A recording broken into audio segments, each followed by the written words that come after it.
The International Federation of Social Workers, IFSW, is pleased to announce the award of the highest honor of the Federation, the Andrew Morosef Apostle Medal, to Charles Mbugwa. Well, greetings to you all. You might be wondering, what is this Andrew Moraviev Apostle? And Andy was the Secretary General of the International Federation of Social Workers from 1975 to 1992. He was later made an honorary president, where he died in Geneva in 2001. After a distinguished career in journalism, translation, at the highest level of diplomacy.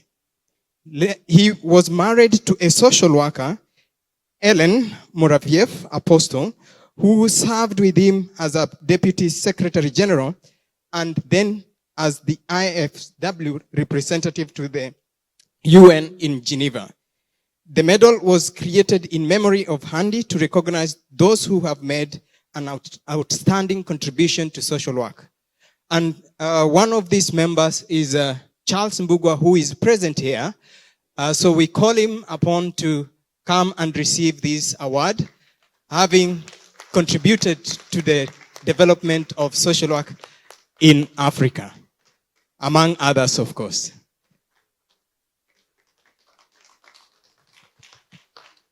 You can see.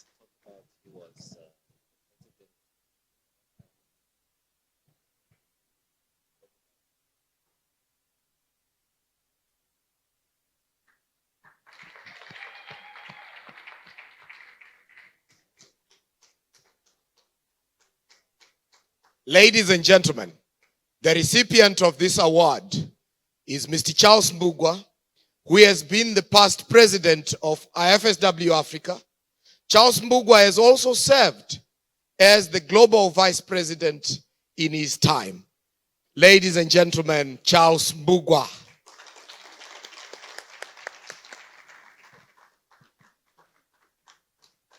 Thank you. Do you want to say something?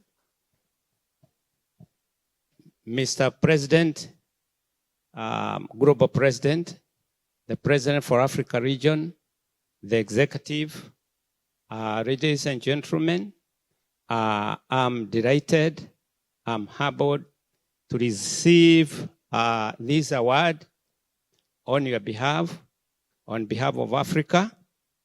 As far as I can remember, I think this is the first time that this award is coming to Africa. And definitely not the last time.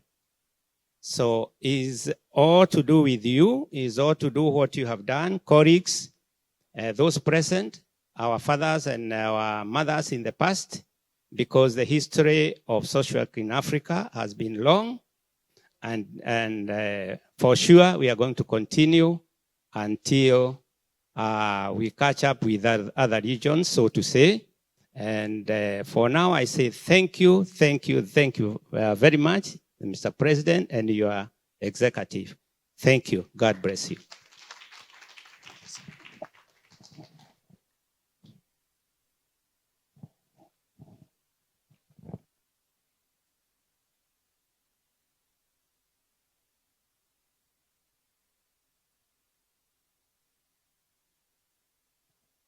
Please, can we do this clapping in a Nigeria way? No, don't worry. I will tell you how to do it in a Nigeria way. Now, when I said, you are going to clap like children, right? 1, 2, 3, go. You do like this. Pop. No. Let me teach you. I'm a teacher. Let me start, okay? We are going to clap for this award. The first award. This award is first in Africa. It's first in Africa. So let us clap in a Nigeria way, in an African way, and all of that, right? So in a Nigeria way, when I say 1, 2, 3, you do like this, pop, right? When I say 1, 2, 3 again, you do pop, pop, right? When I say 1, 2, 3 again, you do pop, pop, pop, pop, pop, pop, right? Are you a good student? Okay, I will teach you again for the last time. 1, 2, 3. 1, 2, 3. 1, 2, 3. That is in the Nigerian way. Is that not beautiful? Thank you. So we are going to do it in Africa way, right? Then we'll do, because we are in Africa, right? And the award is in Africa, so we'll do it in Africa way. So when I say 1, 2, 3, you say back, back, right? 1, 2, 3, back, back, back. 1, 2, 3, brap, brap, brap. I'll do it again. 1, 2, 3. 1, 2, 3. 1, 2, 3. Thank you very much. Thank you. I hope you like that, right? Okay, so we are going to start now. This is a plenary session. And after this session, we are going to do breakout. And in the breakout, we have several persons who are going to moderate and report from there. So today is the second day of our activity. And like I told you earlier, expect nothing less. Yesterday was just, today is going to be, tomorrow is going to be, wow. At the end of the day, you go home happy. Thank you. So at this point, I'd like to introduce the moderator for this plenary session. The moderator is nobody but Mrs. Generous from Rwanda. All the way from Rwanda is the moderator of this session. And the rapporteur for this session is no other person but Professor Walter Abeng Umboto, Nigeria, University of Calabar. I'd like to, at this point, hand over the podium to the moderator to continue for today. Good morning, everyone. I'm happy to be part of this event, which is really very interesting to everyone. And today, we are going to share different themes. And we start with the sub-theme, which is towards the professionalization of social work in Africa. The professionalization of social work in Africa is a crucial and ongoing process that involves developing and enhancing the status, standards, and recognition of social work as a distinct and noble profession. Professionalization is essential for ensuring that social workers in Africa are well equipped to address the diverse and complex social problems and issues the continent is facing. Now, to deepen this topic, I would like to call Dr. Cynthia Okopokiri. Are you here present? You may come here on the front. Is Cynthia here? Dr. Cynthia, if she's present, you will. Yeah. I call upon Temirad Ayo Aradeukin. Is it also on? He will be presenting virtually, or he is present? I call upon Dr. Peji Chiwala. Is he present? Janet Walker. Is it? Felix Kakowa from University of Malawi. Is he present or is he going to present virtually? Yeah, good. Anstance Chunda, the chairperson of Children and Family International Foundation, is here. Good. Simon Covey. Please, Ma, can you hold on? Just hold on. Media House, if you can please help us project the program for today, particularly the panelists, so that they can see it on the board. Rather than her calling, I think that will help us. Thank you. Okay, Uzoma Okoye, Mr. Uzoma Okoye, is he here around? Is he, yeah, it's a mistake, maybe. Yeah, all those who are supposed to share with us a professionalization of social work, they may come here and then they start their presentations. Yeah, as you can see, the program is now projected, so we can start early to cover all these sub-themes to get knowledgeable enough about the professionalization process of social work in Africa. Those who are present, they may start maybe if others are not yet ready. And those who are going to present online, they can also get ready to present to see how we can manage rationally our time of today. Today we have a lot of presentations which supplement each other, and if we start later, we cannot, we can finish also later enough.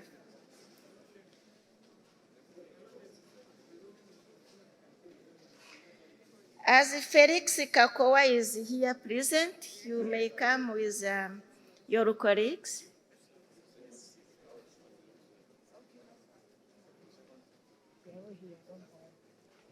All are here. Okay, good.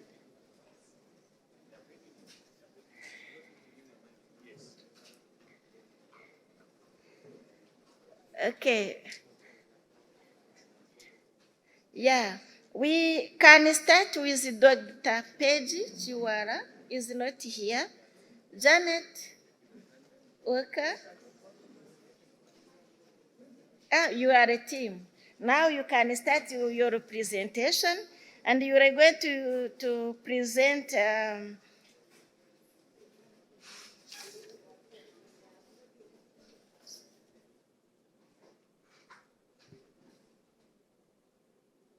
so you can present if you are a team. You can present as you have organized your presentation. In view of time, let's just start, because my colleagues Felix and Chisangalalo are here.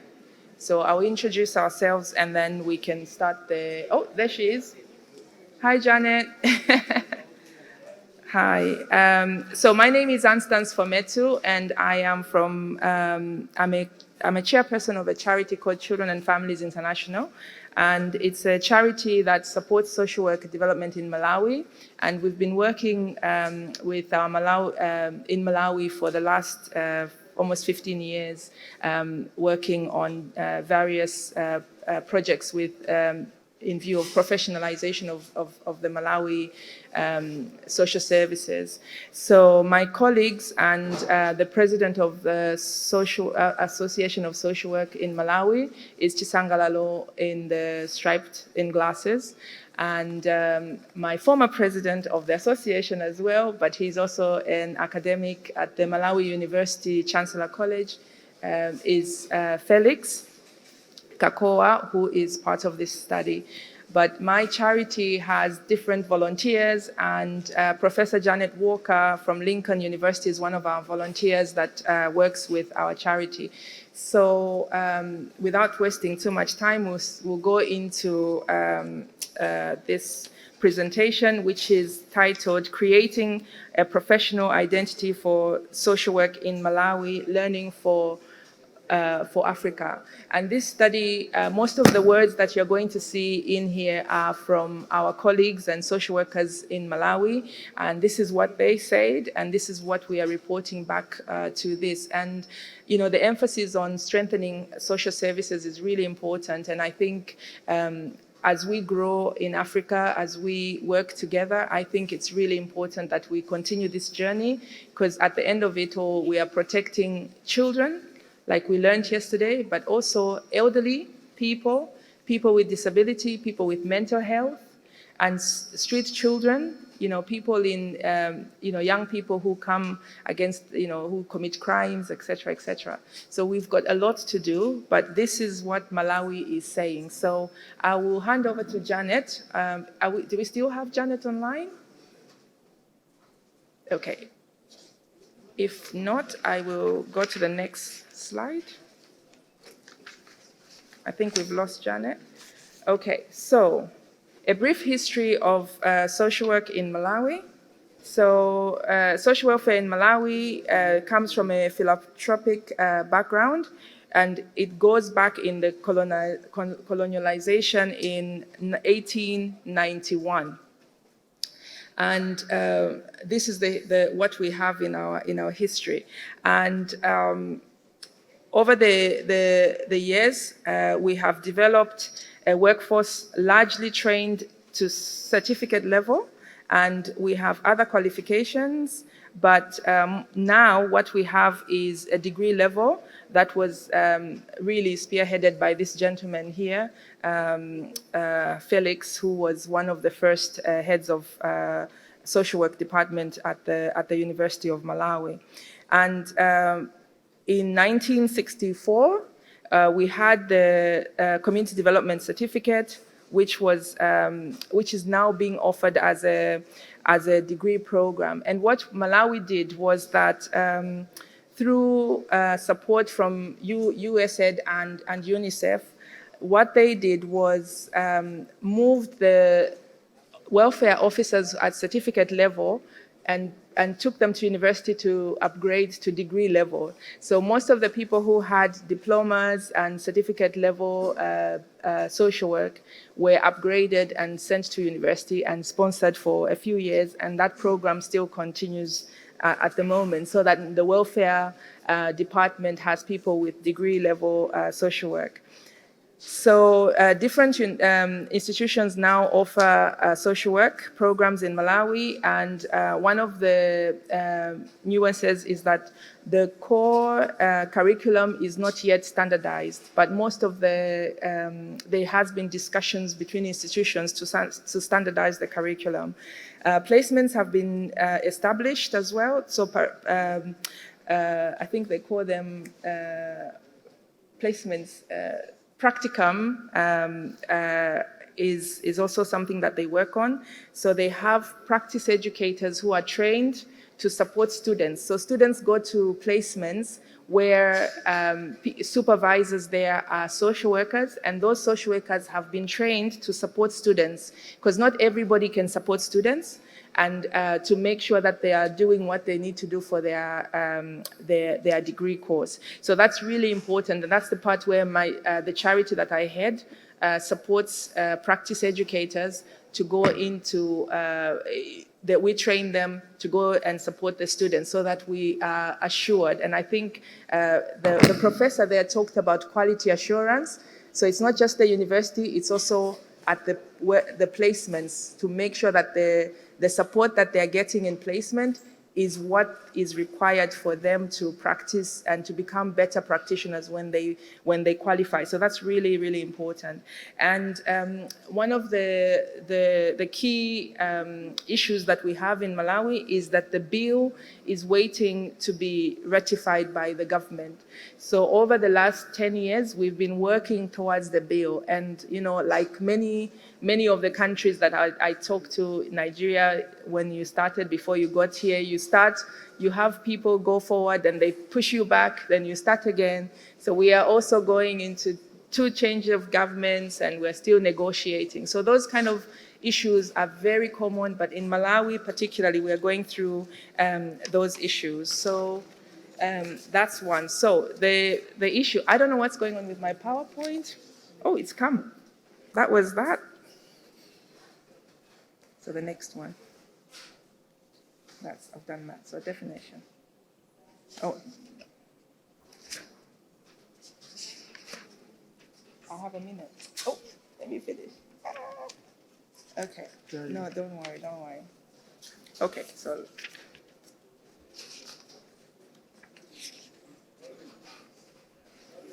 Yeah, yeah. Give me that one. No, this one. Okay. Okay, so this I'll just summarize this by some of the strengths, weaknesses, and opportunities, and and threats for Malawi. So the strengths were ability to help. This is from the social workers themselves. So one of the strengths they identified is the ability to help social services users amidst limited resources and challenging work settings. Greater part of it is aligned with the local context, which is central in working with diverse groups. That was a medical social worker. Another strength was an emphasis on practice. So from class, which much focus was put in practice through placements, it demanded applying theoretical knowledge, skills in learning from practice experiences hands-on. Integration of Malawi's traditional practice and culture examples made it more live. So again, what is important to the Malawian child? What is important to the elderly people in Malawi? What is important to the youth? What is important to the men that are vulnerable? Because we always talk about, girls and young children, but there are also men who are vulnerable. They might have disabilities. They might be elderly. So this is what this social worker talked about. Some of the weaknesses, Malawi needs to explore more in widening the field of social work by bringing back the areas to be fully under social work practice. For examples, issues of disability, elderly affairs, school social work, hospital social work, prisoners, and disaster. So that's one of the weaknesses. There's no coordination between some of those specific fields. So specializing is important. Opportunities, the Malawian social work can be developed through appropriate legislation and regulation of minimum body knowledge to be shared to social workers in Malawi. I think this is an ongoing issue that we know. And the main threat for Malawi is limited resources, cultural beliefs, stigma, lack of awareness and understanding of social work, structure and systematic barriers, no clear distinction between social work and community development, and limited collaboration and coordination. I'm sure all the conference attendees would identify with this. It looks like this is what Malawian social workers are saying. I'm sure even Nigerian social workers might say similar things, or Uganda or Rwanda, and they might say different things, but the most important thing is that the professional identity is really important, and we need to celebrate who we are as social workers. We need to make sure that we amplify who we are as social workers, so we are ingrained in the system. So the same way that a sick person would think to go to the hospital, someone who is experiencing abuse, who is weak, needs to be able to contact a social worker. So we need to really work on this. So in conclusion, for Malawi especially, the development of social work, professional identity, and the demonstration of professionalism are seen as overlapping and critical in the formation, development, and strengthening of social work profession in Malawi. Professional standards are viewed as supporting and a further support for professionalization for social workers in Malawi. One of the support and agency to professionalize social work is very high in Malawi, and we have a lot of issues. Malawi is probably, I think it's the 4th poorest country in the world.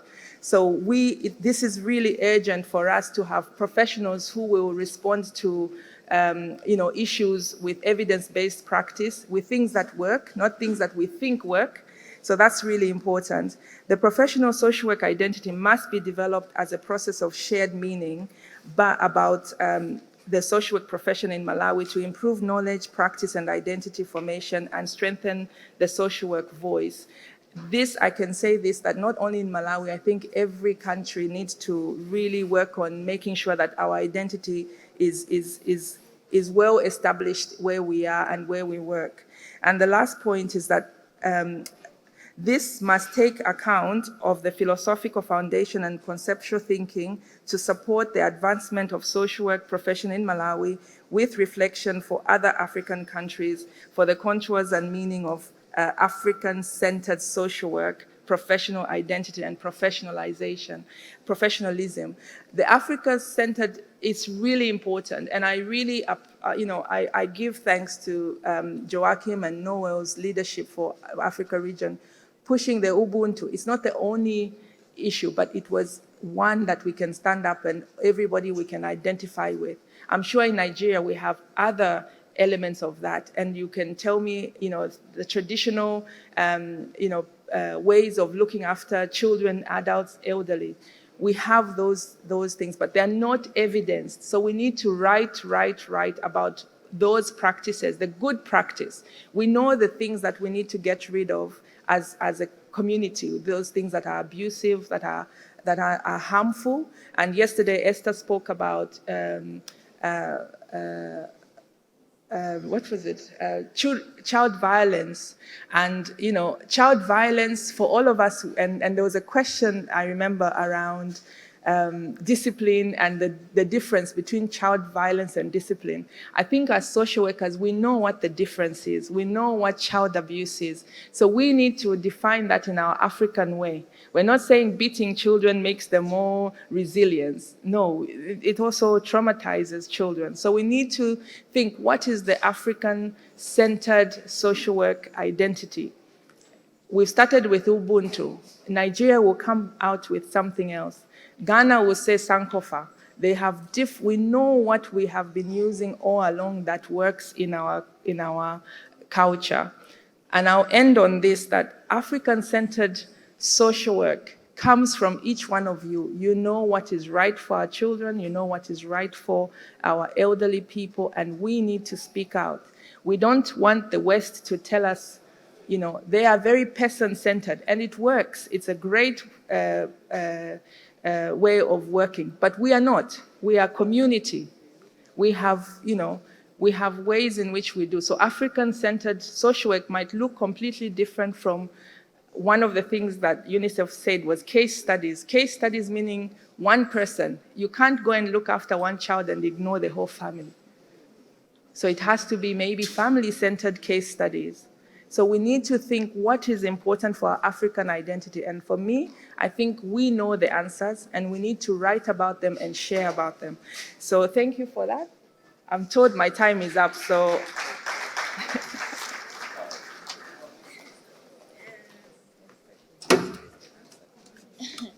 Thank you very much. I don't know if your colleagues are going to complete you or they will help in responding questions.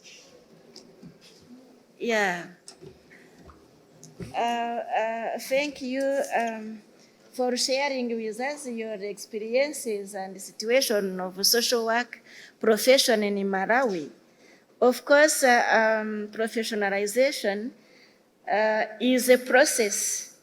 You cannot achieve professional identity in 1 year, in 10 years. It's a process which requires, as you said, cultural sensitivity and community engagement, as well as involvement of political entities.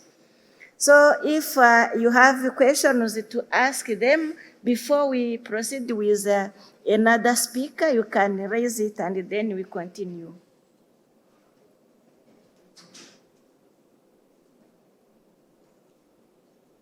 Any question?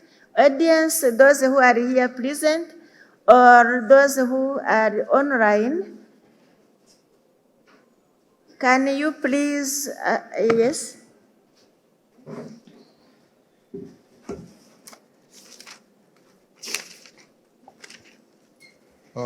Chair, thank you very much. I think this is a nice presentation that we have to share the experiences from Malawi. Basically, there are 3 methods of social work practice. We have the social care work, which is concerned with working with individuals. We have the social group work, working with groups, and then community development or community organization, working with communities. But in our work with individuals, we often find, or we often discover that we have to also work with the group and the community. So in designing the curriculum for social work, it is nice that we attend to these three methods of social work, while at the same time making sure that as we pick out each of the courses, the lecturers ensure that the students acquire the skills that will enable them to identify the need to work with groups and with communities. And in African setting, we just have to. We can't avoid doing that. And in designing the curriculum also, we need to identify the fields of social work practice, the specific areas like working with the elderly, medical social work, working in the correctional setting. We identify all these areas and incorporate in the curriculum. That is why it is always better that at the undergraduate level, we ensure that it is generic. Then as we move to the master's and PhD, they can then specialize. For example, they can specialize in the care of the elderly, or they can specialize in child protection. So you are on the way, Okay. just as we in Nigeria have been making progress. So we appreciate your work. Thank you. Yeah. Okay, thank you for your supplementary information. We may be short of time. Let's go to the next presenter so that the questions, we will have a question and answer session after. Yeah. Welcome.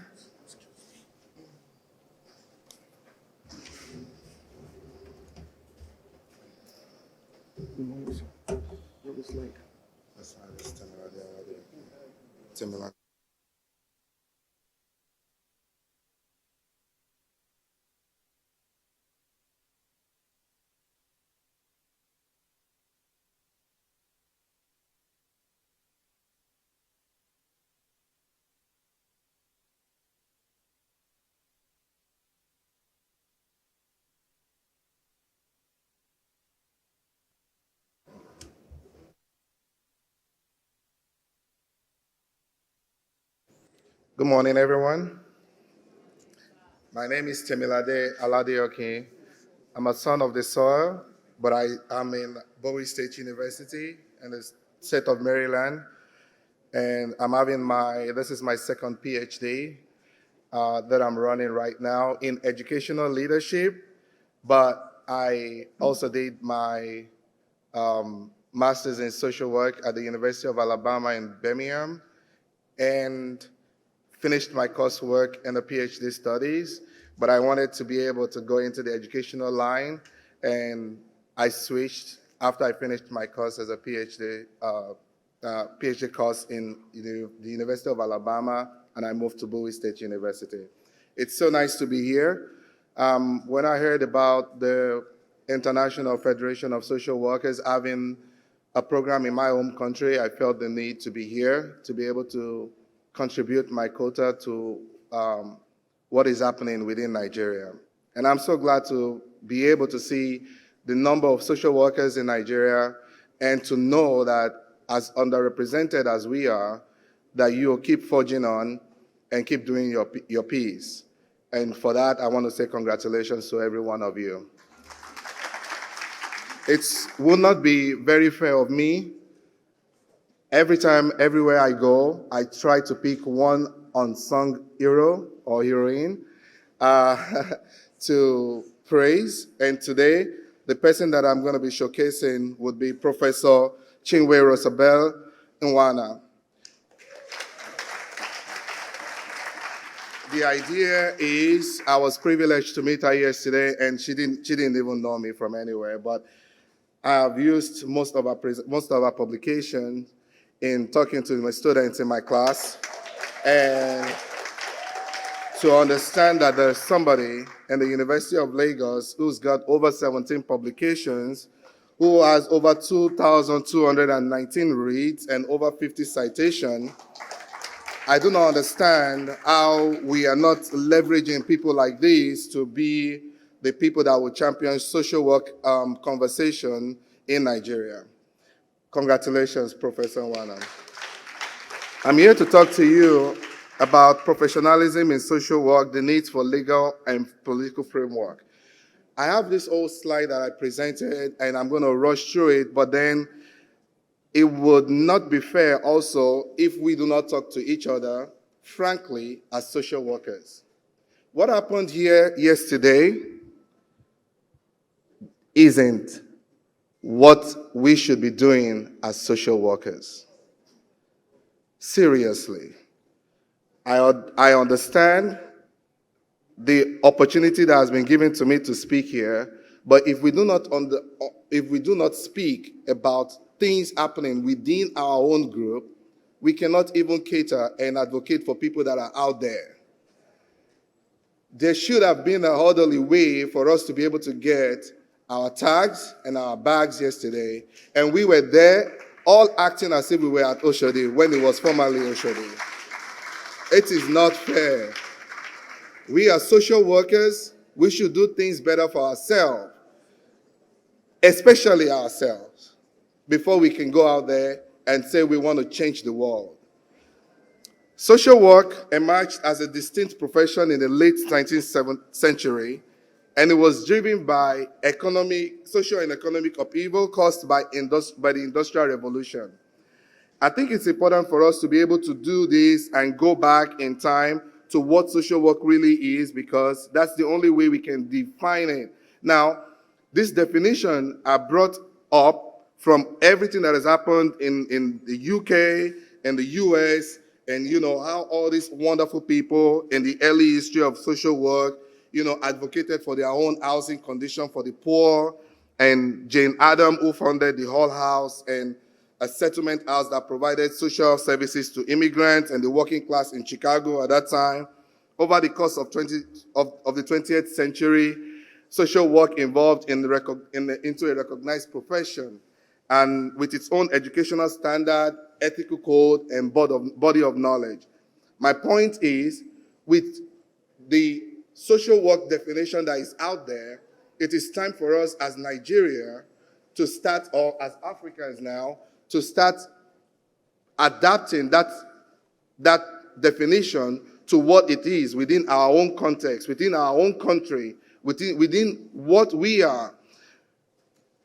Over time, I've seen that in most professions, what happens is that the global West definition is what is brought down here and taught into us, and then we try to fix it into our own context, and it doesn't work sometimes.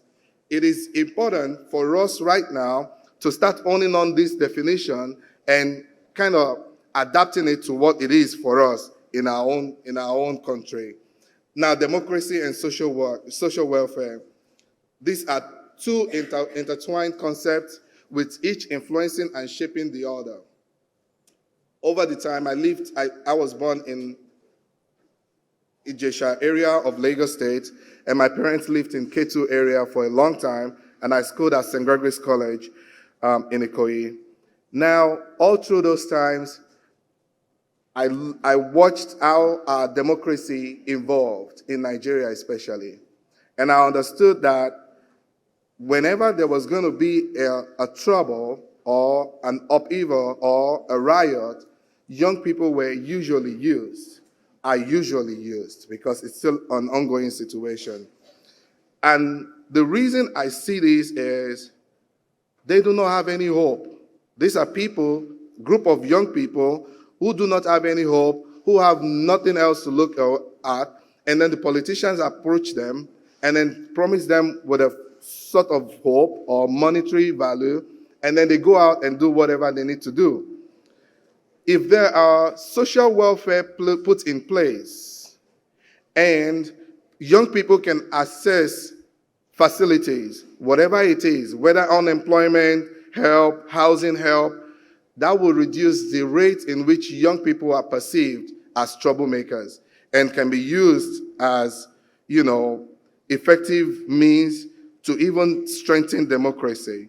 Now, democracy as a system of government that emphasizes the participation and representation of citizens provides the framework for social welfare policies and programs. And I'm so glad to know that come Friday, tomorrow, that the Social Work Council is going to be inaugurated in Abuja. I wonder why that is happening there and not here, especially now that we're having this program right here. But that's a topic for another discussion. I wanted to explain to you how, I always tell the truth, man. It doesn't just make sense, because my friend, who is the president or a president of the Child Protection Network, is actually on his way here, he's supposed to be here today, wrote to me and said, okay, you are in a conference in Lagos. I said, yes, that's the International Federation of Social Work. I said, but I got a letter yesterday that said that I should be in Abuja because the Social Work Council is going to be inaugurated. And I said, that's weird because we are all gathered here, so who's going to be there? So the point is, if you are here, who is driving the conversation in Abuja? Anyways, I want to give you the example of Norway. I've been privileged to work in the United Nations system for about 9 years as a consultant. And part of my consultation took me to the country of Norway, where I had my master's in peace and conflict transformation. While I was in Norway, two things actually spoke to me.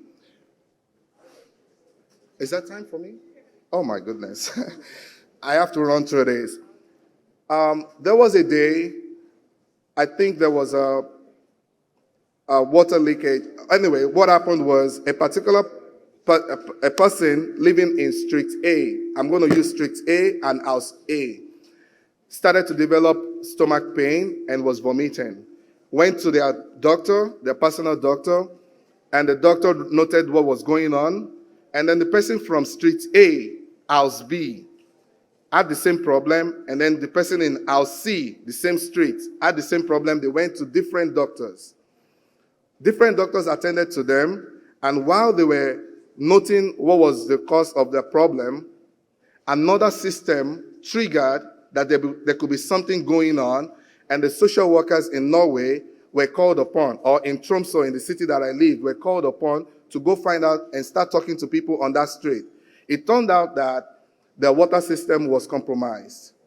But you see, they all went to their doctors. They did not even know the water system was compromised. But because they went to different doctors, the system is so perfect that it was connecting each other, and then the message was sent to the social workers, and it was a perfect unity. We are not there yet, but we can be there by making sure that our own social work, the way we operate our own social work is localized. Localized to local government, localized to, states. Each state is different from the state of Lagos is definitely going to be different from the way it operates in Cross River, because you have to look at the thematic themes, you have to look at what is going on within each state. I thought sharing that would be something that would be awesome for us to know where our focus is. I'm going to really run through this. Democracy serves as a foundation for social welfare. I'm sure what is happening tomorrow in Abuja is a great thing, and that has come up because we now have a democratic government that we can speak with, that we can talk to, and that can allow us to function. Social welfare actually strengthens democracy, because now you have representation. You have people that you can go to, and it can contribute to promoting democratic values by promoting social justice, equity, and individual empowerment. We are not even going to talk about the community empowerment that is there too.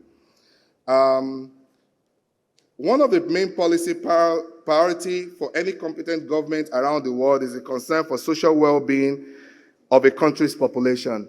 I just said that I did consult with the UN for a number of years, and when I travel to African countries, me and my colleague, it's something that we used to do. I'm not sure if it is, I don't think it's really ethical, but that's how we are able to do our job successfully. When we get to the airport and we clear out of the airport, as they're driving us away from any airport, we're going to look at if the country has got proper zebra line and people are obeying it. The moment we see them obeying it, we're like, okay, country number A is going to be a very great country to talk to. When you go around and you see people just going across the road anyhow, we're like, oh, it's going to be a very long day in this country. Because I brought a professor from Geneva one time to Lagos, and then I didn't say anything. I just drove him around Lagos, and then on our way back, I said, what do you think about Nigeria? I said, they wake up every morning determined to die. And it was very interesting to me because I wanted to know why he said that. He said, because how do you wake up in the morning, shower, dress up, eat, and then you hang on a bus on the road? Or how do you wake up, shower, eat, and then you're 4 people on a bike without helmet? These are what we are supposed to be driving. I understand the economic part of the country, but then the economic part and the problems that we're going through cannot substitute a life that is lost. The most important part in this topic is that we do not value life the way other people value life. We just have to value life. The conceptual framework for me in professionalism in social work is having democratic governance is like a clear precondition for a better social welfare service delivery. We all know that. The theory of social democracy serves as a framework for the investigation for this study. This is because between social welfare administration and the 2 guiding principles of democratic governance, which is equality, and service to the common good, we can always filter, so to say, the results of what we are doing. There are a lot of culturally responsive approaches that we can use in Africa. We can use community engagement and empowerment, like my brother said yesterday when he was giving his power chart. We can address poverty and inequality. We can strengthen social protection system. We can promote gender equality and women's empowerment. We can address conflict and trauma. Growing up in this country scarred me. And I did not even know I was scarred. Until I left this country, I realized I needed to go into therapy myself. I'm here talking to you as a result of many, many hours in therapy. You should try it, by the way.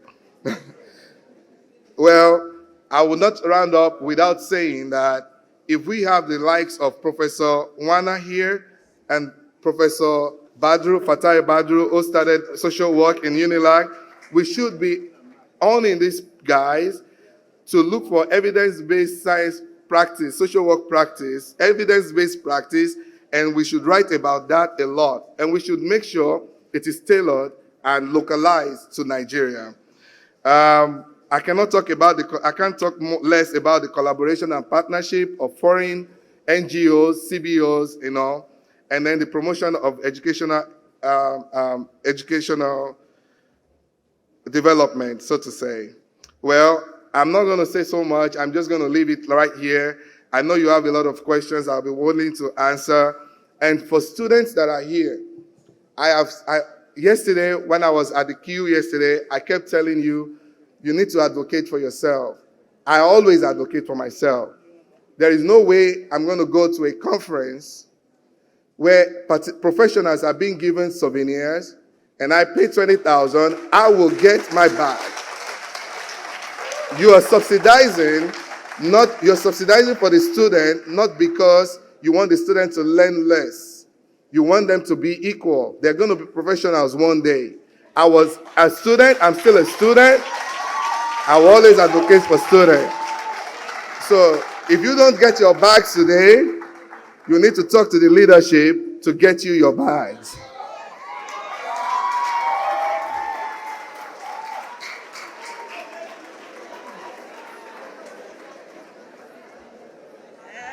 Please hold on. Moderator, hold on. Hold on. Just hold on, let me talk. Hold on. Thank you. Okay, a quick one before we take the next one. Hello? Yeah, a quick one before we take the next one. Thank you. Now, we just observe this, and it's good to say it out so that we don't distract ourselves. Now, when the presentation is ongoing, it is expected that we all pay attention. You know, meetings aside, movement around, and all of that can distract somebody who is presenting. So we are begging ourselves now, as social worker, we should be orderly. So please, try as much as possible not to distract. And then for our panelists, I'd like to beg that be watching at your time. Please, your time is your money. So please, once your time is up, I wouldn't want to obstruct your presentation. Please, just be monitoring the time. So you have 10 minutes, the next one. Thank you. Thank you very much. I would like to ask you to clap again for Dr.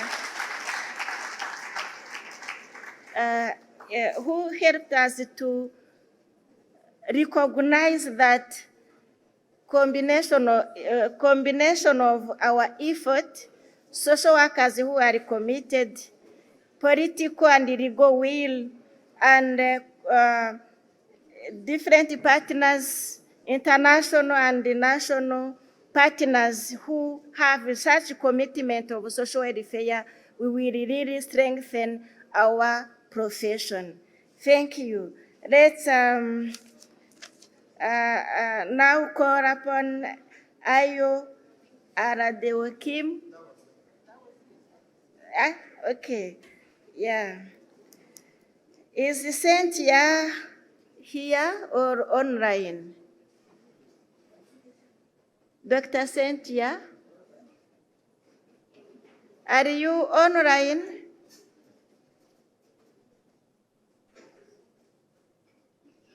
Please react if you are not available. We can go to the next presenter.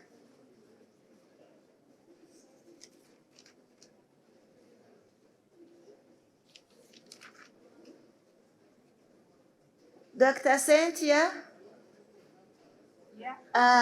Yes, she's online. It's your time, dear doctor, to talk about social work professionalization, which is an untapped gold mine in a development context. You are welcome. Thank you. Thank you. Okay, I'm just going to go straight to the point because I think I've only got 15 minutes. Is Cynthia, Dr. My name is Cynthia Bokiri and I'm from University of East Anglia in England, but I was born in Nigeria and raised in Nigeria, so it feels like coming home even though I'm not there in person. Thank you very much for having me. My title, I'm going to share my screen, but I'll go back to what my title is, and it is I'm talking about, just for a second, please.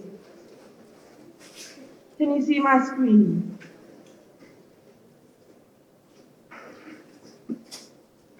Yes, that's it.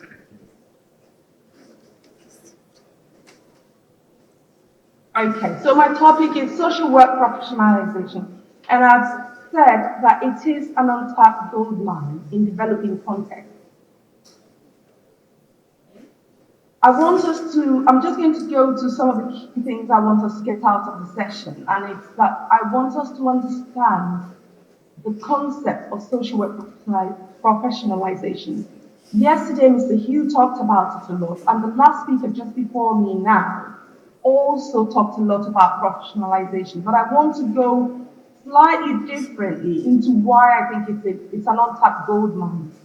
So I want us to grasp really what the merits are, what the strengths are. The last speaker talked about it, so did Mr. Hughes yesterday, and I want us to see some of the processes through which we can understand some of the distinct social, political, and cultural settings where professionalism has happened, and then a few ideas about some of the barriers and how to mitigate these barriers to professionalism in developing context. I'm going to locate this within Nigeria. In research, we often say begin where you are. So having been raised in Nigeria, it's a context that I understand very well, but it applies to all of Africa or most of Africa, except perhaps maybe South Africa and maybe Zimbabwe to some extent. So what really is professionalism? I have shied away from using a dictionary definition of professionalism. So what I've done is to think about what I understand professionalism to be in England, where I live, where I'm registered, and where I practice. Last night, I was up all night completing my CPD recording for my regulator. And Mr. Yu also alluded to that yesterday, that we have until the 30th of November to complete our CPD recording. Not that you've done it before, but you're recording it for the regulator. If you don't do that by the 30th of November and you live in England, you will be struck off the register and no one will be able to find you, and you can no longer call yourself a social worker. So it tells us something. So from all these, I have drawn what it is, what does it mean to be a social worker, and a professional social worker, and what does professionalism entail? So it means regulated. A profession is any kind of work that requires specialist training. It requires registration, and it has standards of operation. Within those standards of operation, you could have code of ethics, you could have code of conduct, and you have some kind of quality assurance. And so these make social work, as we know it in many Western countries, a profession. The picture is slightly different when you come to other countries, especially developing contexts like Nigeria. But I'm excited that today, as the last speaker just said, Nigeria is inaugurating its council, even though he made such a huge, valid point.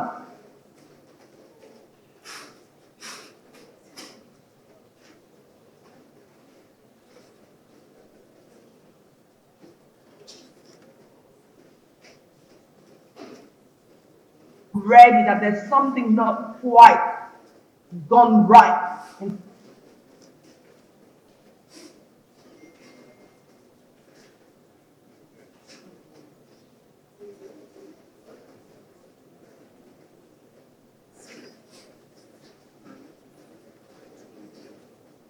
Recording in progress. Social work as a profession.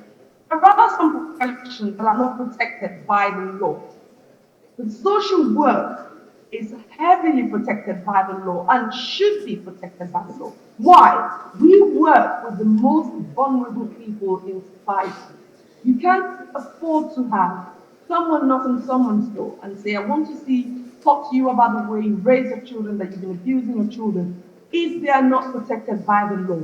And so, in many countries around the world, it's been agreed that for you to have the kind of power, legal power, legal rights that social workers have to do anything, it's got to be really centralized, first of all, legislated. And so legal rights, duties, and powers are something that a profession like social work must have. And why? It gives the social workers the right, the duty to investigate abuse and neglect, to safeguard people. And how do you mean by safeguarding people? It means that if someone is going to possibly be harmed significantly within their domestic context, the social worker should be able to go in there and say, we need this person potentially out of this space, because if they remain in this space, they're going to die. You need the law behind you to be able to do such things. You need the law behind you to be able to assess the needs. And I remember, interestingly, that it took quite a while for the Nigerian Senate and then finally the presidency to sign into law social work in Nigeria. So it's quite interesting that that has happened now. And in other contexts, it might not have happened. And I'm not sure which other context in Africa where it hasn't happened. But let's suffice to say that social work needs to be backed by the law. That's how we advocate for services. We work in partnership with other professionals and we provide guidance and support. All of these need to be protected. And then I think about what else does social work entail when you think about it. It needs to enact policies. So the law is one part of it. The law is an umbrella, it covers to protect and it sets out the duties and the powers. But there are other things that are and should be in place for you to say that you're a professional. And this is the education. So the education covers training and placement. Mr. Hugh alluded to it yesterday. You can't have social work without having students who are working in real life situations, and that's called placement. In Nigeria, it's called something else, where the law students go into work environments. I can't remember what it's called, but I know that the law students in Nigeria do it, and some science students also do it, where they have to go into the workplace whilst they're students who learn under someone else, a practice educator. And so that's what you require in social work education and training. And then you have to set out the skills and values for direct practice. So this will be around the competencies and the capabilities. What you think a student of social work should have when they're done. It includes continuing CPD, and it includes developing a knowledge base and evidence base. And I heard a previous speaker this morning talking about that. Knowledge base, where we need to write about what it is that Nigerian service users, people with lived experience in Nigeria experience. That needs to be well documented and a knowledge base really coming up and being disseminated. And I know a few of the social work academics are doing this, including Professor Badru, Professor Wana, and Professor Uzoma. I know a few of them who are already doing it, and I'm talking about Nigerian social work. And it's not just the academics who contribute to the base. You practice, people in practice will work directly with service users and start to develop a practice base. That street level intelligence and knowledge which needs to be documented. And then there is regulation. I've talked about regulation. The regulator sets out what ethical practice looks like. It ensures that only qualified and accountable professionals continue in practice. The regulation includes discipline and barring. So Mr. Hugh alluded to it. If you're not acting in a professional, ethical manner, you shouldn't be in social work. You need to be barred. But who is in charge of that? It's the regulator. The regulator sets standards for learning, for our conduct and practice, and for performance. I am really trying to whiz through this. Then you have quality assurance, and quite a few people have already talked about these things. What is it you're looking for when you're thinking about the profession? As in social work, we need the standards. So I am part of my institution's admission process, and we interview a lot of Nigerian potential, applicants, students, people who are applying to be students, and it's so varied. So from one institution, someone who's come from one institution to another, you can see the difference is vast. And you're thinking, you've got a social work degree, BA, you've got a degree, and yet there's so Hello, Cynthia. So brings to mind Hello, that Cynthia. isn't standardized across the country. You also need to standardize. Cynthia, if you can hear me, your time is up, so wrap up. Fits into wherever the students are, and everyone understands what they need to be learning. So if the students aren't getting that during their surveys, the course of the service, they can say, we can learn this, we should have learned this. but we didn't do that, we should have done that. And then we talk about supervision and practice guidance. That's all part of quality assurance. Is supervision happening? Is it recorded? And who is recording it? Who is overseeing it? Who is pushing for it to happen? The quality assurance also goes to the organizational setting. And this is where I will talk later about the barriers to professionalism. Who has organizational practice oversight? Within organizations, where is social work happening in Nigeria? And those are all part of quality assurance process. So we think of the workforce strategy and planning as well as mapping. When it comes to the recruitment in social work, where are the social workers found and what grade levels? Is that all done on paper across the country, or are states working independently and creating their own levels, grade levels, organizational settings and things like that? What teams are social workers within teams? So in the UK, for instance, we have teams like mental health teams, we have safeguarding teams, we have disability teams, and we have hospital teams. And these are just in the adult settings. Then we have children teams, and within children teams, you have these other sub-teams, safeguarding children in need, disability, mental health, as well as community. Community social work used to be what used to be prevalent in social work in the country years ago, and it's died out. But I think Africa and its idea of community has been pushing back on this community social working. And the ideals, African ideals, are beginning to sit back, and people are thinking again about community social work. So Cynthia, your time is up. Yes? Your time is up. Please wrap up. All right then, thank you. So I'm just going to go to the barriers because I don't have enough time now.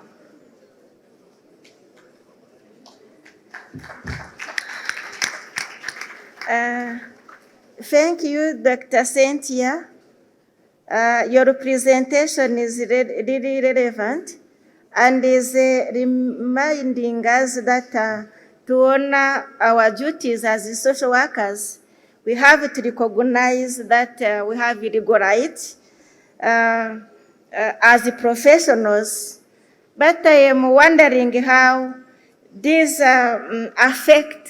is affected by development processes, where some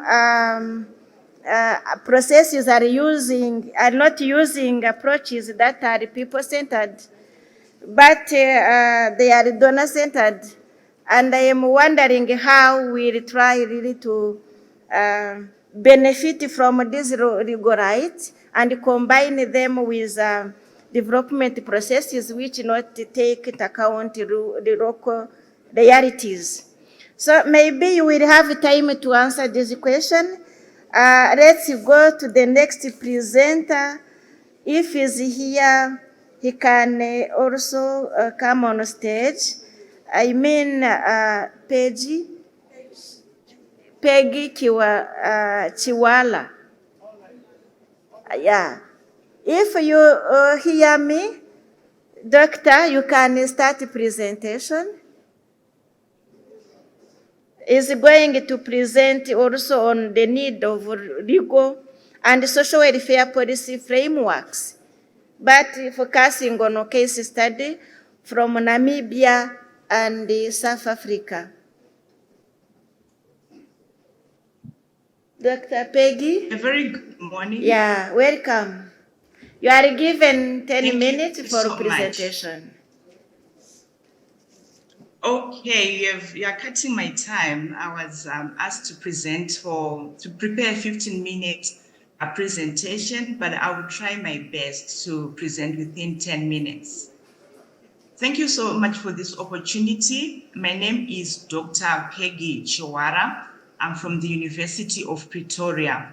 So I'm going to share on professionalism in social work, the need for legal and social welfare policy frameworks, with particular reference to Namibia and South Africa. My presentation is going to intersect with some of the previous presenters The basis point, the point of departure for my presentation is the global definition of social work that sees social work as a profession that promotes social change and development.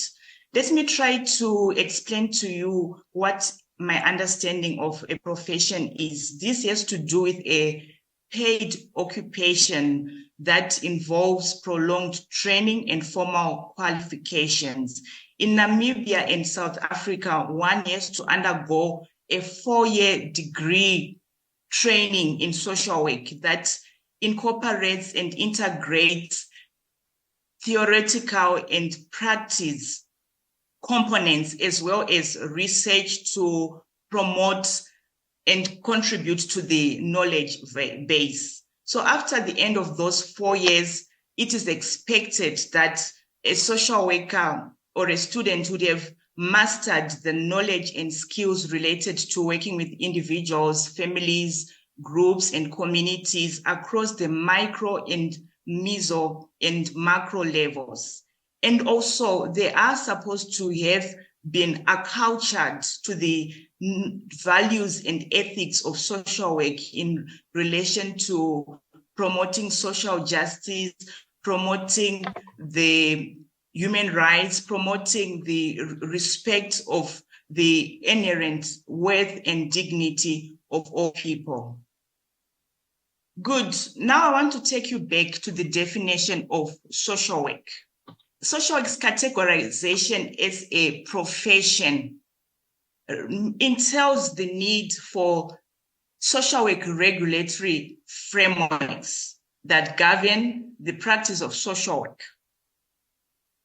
Then when you look at the activities associated with social work as outlined in the global definition of social work in terms of promoting change, social change and development, these require structural courses of action in terms of social welfare policy frameworks that avail access to resources and expand societal opportunities. We know that social workers work with people who are disenfranchised and marginalized. Why is that so? Because there is no access to resources, there's no access to opportunity. So this paper is a conceptual paper that aims to explore that imperative for both regulatory frameworks and as well as social welfare policy frameworks. I'll just point to you with those arrows where where Namibia and South Africa are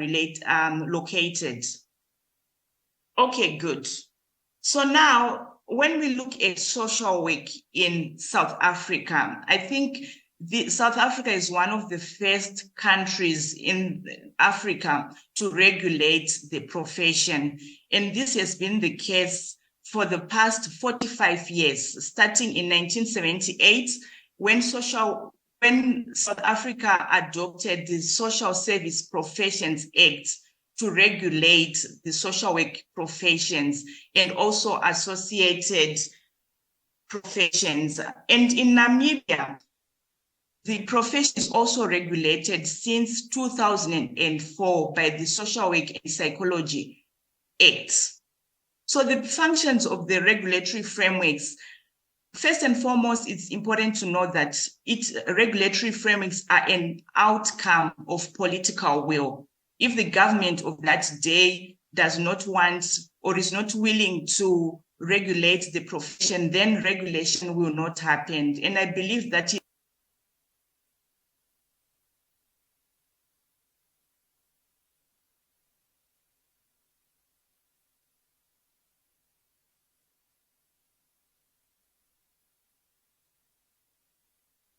Recording in progress. These that are in the first one is to protect and promote the best interest of the profession.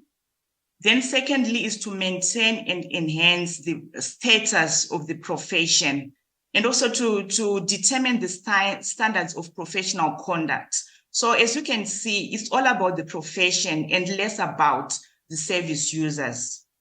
I'll move to the next slide. I want to outline the benefits. the benefits of regulation has to do with enhancing public confidence in the profession so that the public can rest assured knowing that those that are practicing the profession have got the prerequisite knowledge, skills, competencies, and expertise. It also gives an opportunity for scrutiny for the practice of others.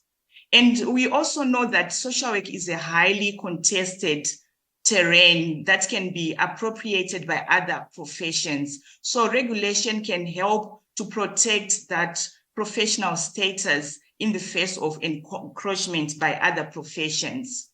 There is, however, critique in relation to social work regulation. Some say that regulations creates that big brother type of surveillance on social workers and social work education.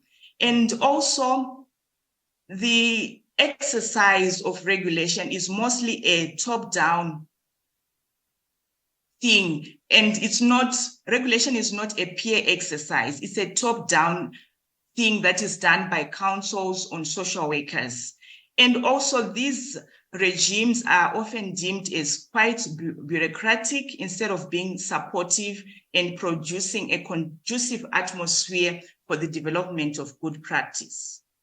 Another critique is that professionalism enhances the social status of social workers. It somehow creates a hierarchy where social workers are seen as the fountain of knowledge and is inconsistent with the aim of promoting social equality. Okay, now I want to quickly look into social welfare policy framework. And this also derives from the definition of social work as promoting social change and development. For social workers to be able to contribute to their social justice mission, there is need for resources. You agree with me that no amount of counseling will be able to eradicate poverty, will be able to eradicate structural inequalities. So as such, the government also, there has to be a political will on part of the government to provide for a social welfare framework that is consistent with promoting human rights, with promoting social justice. And South Africa's approach to social welfare is framed within the Constitution, which guarantees social and economic rights, and the white papers for social welfare, which is seen as South Africa's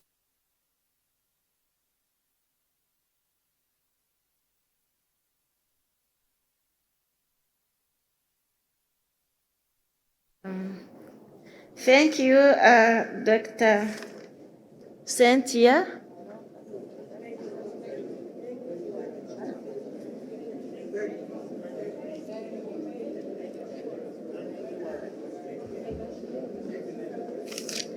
Yeah, it's Peggy from University of Pretoria. Yeah, you remind me something which is very, very important. You said that social work is a paid profession, and Simagri wrote that the satisfaction of a social worker is not a salary, but seeing that the supported person became self-resilient. This is the real satisfaction of social workers. But we have also to keep in our mind that social work alone is not self-sufficient. That's why, as she said, we need to be to collaborate with other professions, which also need social work, as social work is a knowledge-based profession, which put into practice knowledge from different social sciences. Thank you for this opportunity to remind us that. Now, the floor is for Professor Uzoma Okoye. Welcome. We didn't know you. I'm representing her. Yeah.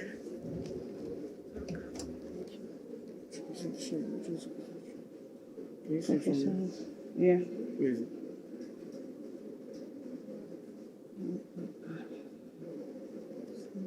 Social work indicators. Somehow.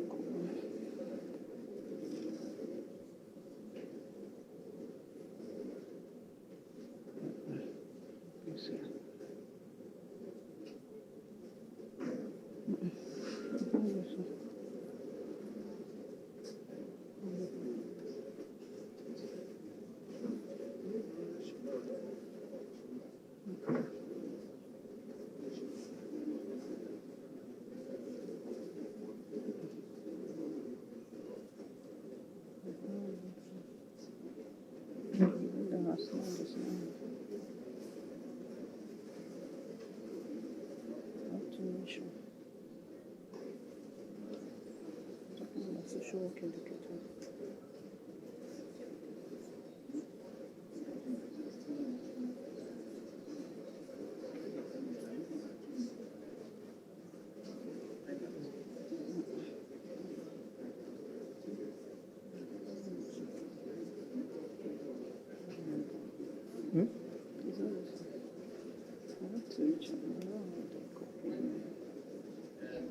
Did you submit it?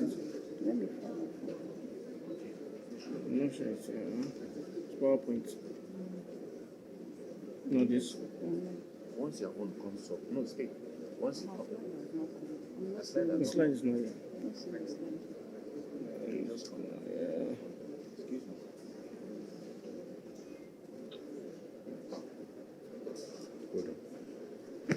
We understand that Professor Zoma Oskoye's slide is loading, but the last presenter is still on for those that are listening online. So I don't know if the media house can just, okay, she's off, okay. So the moderator, you have to continue from here. Thank you.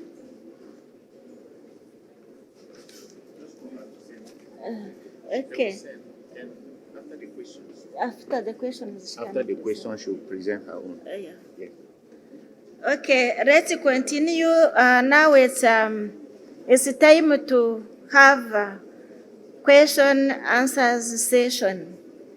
If you have some questions or you have some additional information on the topic professionalization of social work, you are welcome. Hold on.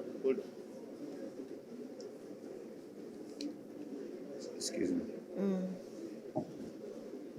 Thank you. We are going to do the question in this way because at the end of the day, we expect the rapporteur to maybe summarize or make comments. So we are going to take maybe 2 this way, 2 this way, or 3 this way, or 3 this way. Then we'll take maybe like 2 or 3 online. So let's say 3 here, online 3. Are we good with that? The student, if you have questions, you can equally ask, so we'll recognize you. So the mic should go around. We'll take number 1, 2, 3. So 1, 2. Who is the person? Is it? No, it's 1, 2, 3. 1, 2, 3. The lady there, the man with the on the yes, you, then her. Then this way, okay, African president, national president.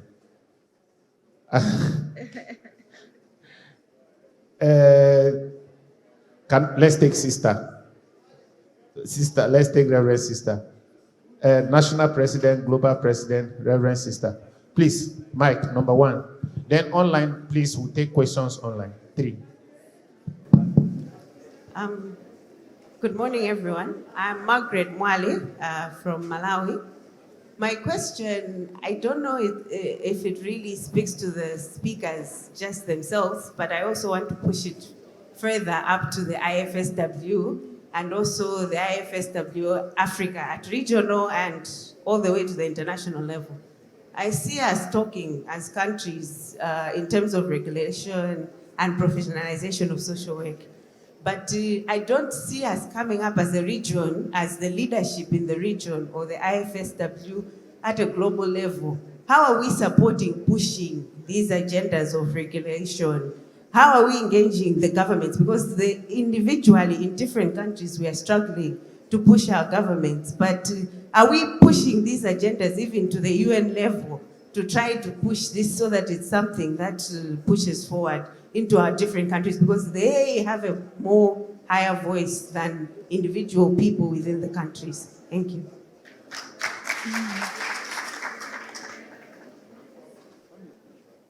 Before the next person asks, please, we are trying as much as possible to beat the time.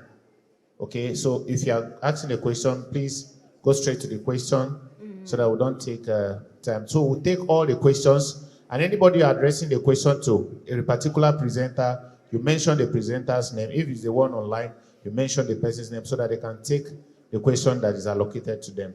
Thank you. Good morning, everybody. First, I want to express my profound gratitude to our brother, Dr. Ayo, for what he was able to let us into. I'm a bit worried because I'm beginning to see that it's like Nigeria is happening to us in this setting. Sorry, sir. For record purposes, you kindly tell us your name, your country. My name is Yekoretin Rex Benjamin, Uniben, Edo State, University of Benin, Edo State.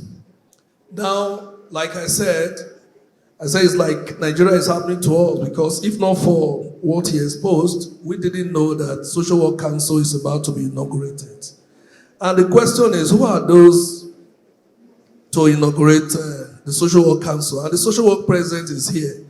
And there are professionals and resource persons who are eggheads in this profession. They are all here. Who is going to, what are they going to tell us? And that's why I'm saying, is it that Nigeria is going to happen to us in social work setting? And if social work is a profession that we need to really advocate and fight for everybody, then we should be able to take it upon ourselves to say, anything that is going to be done in social work has to keep to standard. I'm a bit worried. That's one. Two, if you also see the issue of Ubuntu, leaving no one behind and all, the students are here and they are not being given fair treatment. They are not getting what we are getting. Is it that, okay, we need to donate just like, okay, if you have 100 million naira, you can contest for president, and if you don't have that, you cannot contest, and the students are here, pay 20,000 naira, and they are not being carried along. That's one. And if we continue like this, those who are looking up to us, because social workers are supposed to be a role model, and if you do it this way and we don't get it right, it's going to affect us a lot. And the students are supposed to learn from us. That's one. Because if you look, especially in the words of Chinua Achebe in the book Things Fall Apart, he said, where are the young suckers that will grow when the old banana tree dies? If these people are not well catered for and encouraged, it will affect the profession. So, for me, social work should be held in very high esteem, and we should keep to standard. Thank you so very much.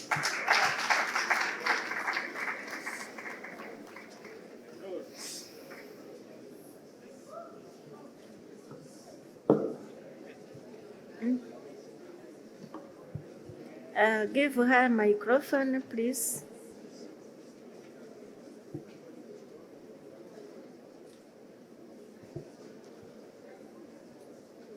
Good morning. Good morning. I'm a student of Unilag Joy Amaka Oko, 300 level, social work, Lagos State. So I first of all want to appreciate Mr. I.O. for his superb presentation, because I would call him a useful social worker because he really talked with boldness and confidence.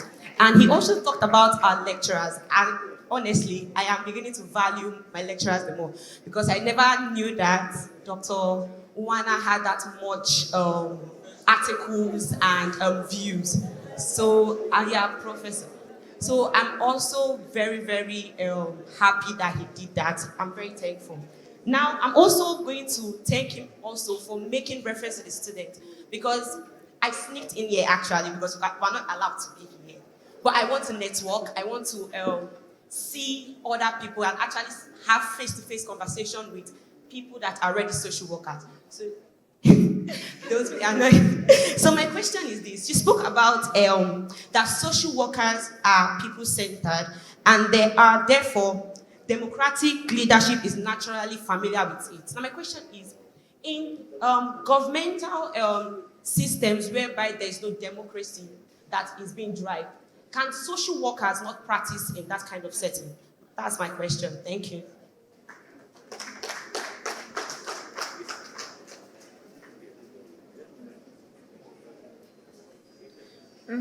We go to that side. Give them microphone, please. Yeah. Sister, you can go ahead. I'm Sister Somtamolo from Nigeria. I want to ask my question from experience.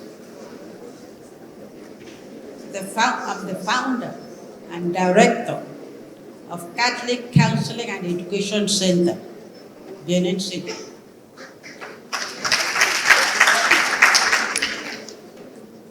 That center was under my direction for 35 years.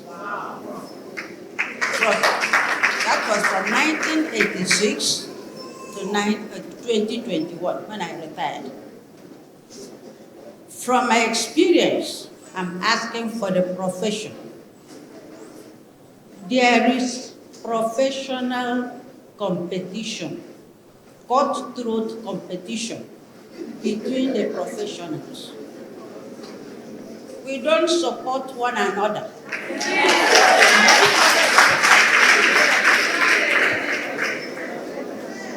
So when you want to go up or introduce wholesome policies that can benefit the country, your colleague will pull you down. And this affects the placement of students and their training. Placement of students. In our center, I was able to write to universities to make our center IT Center for Social Work students. We collaborated with the University of Benin from 2008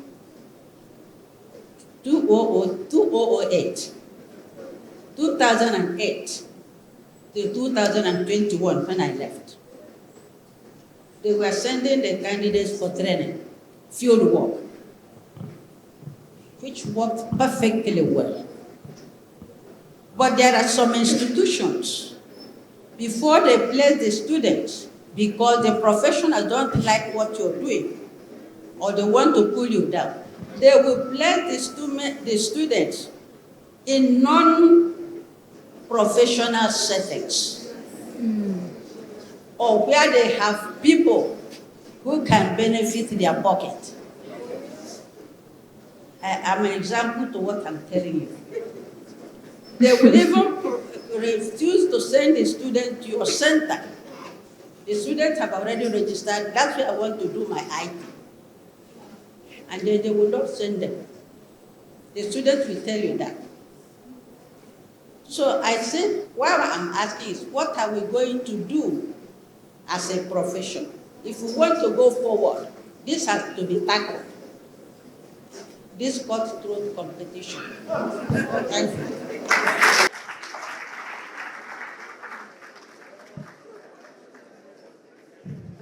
Okay, before we take Professor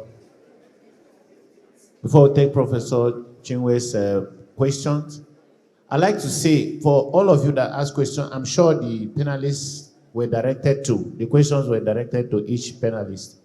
So, Professor, you ask your question, then the African region president and the other person, you ask your own question or contribution after the panelists had responded, so that they will not be overwhelmed. Thank you. Thank you very much. Good morning, everyone. I want to appreciate the presenters. All your presentations are very, very interesting and illuminating. I was actually distracted by so many messages coming to me, but my eyes just caught something in Dr. Peggy Chiwara's presentation, that they have their regulation under social work and psychology. I want to ask, is there a way they can separate and make social work to be under regulation of social work council or institute? Because it's like combining doctors and pharmacists or doctors and nurses. So let them separate. If it is possible, let them separate. Thank you very much.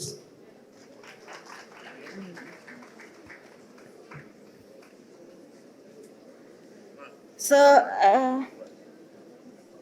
yeah, let's allow our presenters to react to questions. Yeah.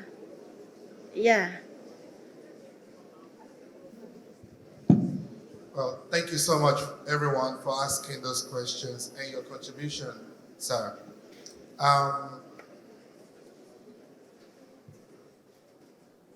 The truth of the matter is, if the foundation is not laid right, we can't build on it. Yesterday, I had a very great conversation with the global president yesterday, and you could almost, in our conversation, you understand the passion, to make this profession a recognized one in Africa is there.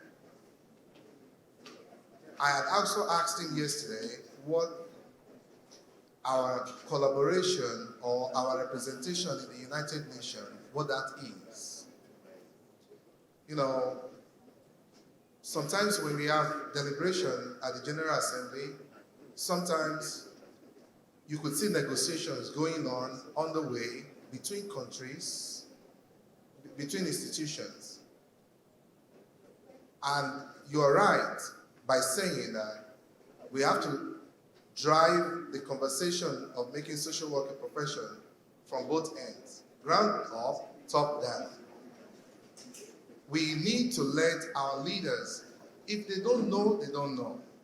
I'm sure the person that is convening whatever they're doing tomorrow have no idea that this conference is going on, because there's no rational justification to you inaugurating something when the majority of the crowd are here in Lagos. There's a disconnect. There's a huge disconnect, and we have to be able to bridge that. Thank you, Joy, for asking about democratic setting and social work practice. If the city or if the country is not settled, you will not have the perfect legal framework for you to be able to operate. Every social worker, like for example in the US, they have a legal backup to everything that they do. Even if you're researching too, for me to be able to go out and do any research in social work, I need to be able to bring my research to an institution review board to understand what I'm about to go do out there, so I'm not creating injury to other people, or I'm not, affecting other people's life negatively. It's in a democratic setting that you'll be able to advocate for the vulnerable, to say, hey, as a country, we need to put certain amount of money down that is supposed to go towards the people that are poor, that are underserved, and that need the help that they need. Yesterday, the president of the African president said, social work is political. Social work is truly political. I sincerely believe that in this country, for example, 800 people are sharing the wealth of over 200 million people. All this amount of money you're using in buying cars, and people are lying fallow on the ground and sick and poor and not having houses, it's misplaced priority. But again, thankfully the council is going to be inaugurated tomorrow. I hopefully feel that it's not going to be political people that are going to be there, because how would you now advocate? Because now they're advocating for their own pockets. I just pray that God helps us in that aspect. Ma'am, I want to thank you. Okay. I want to thank you so much for 35 years of service.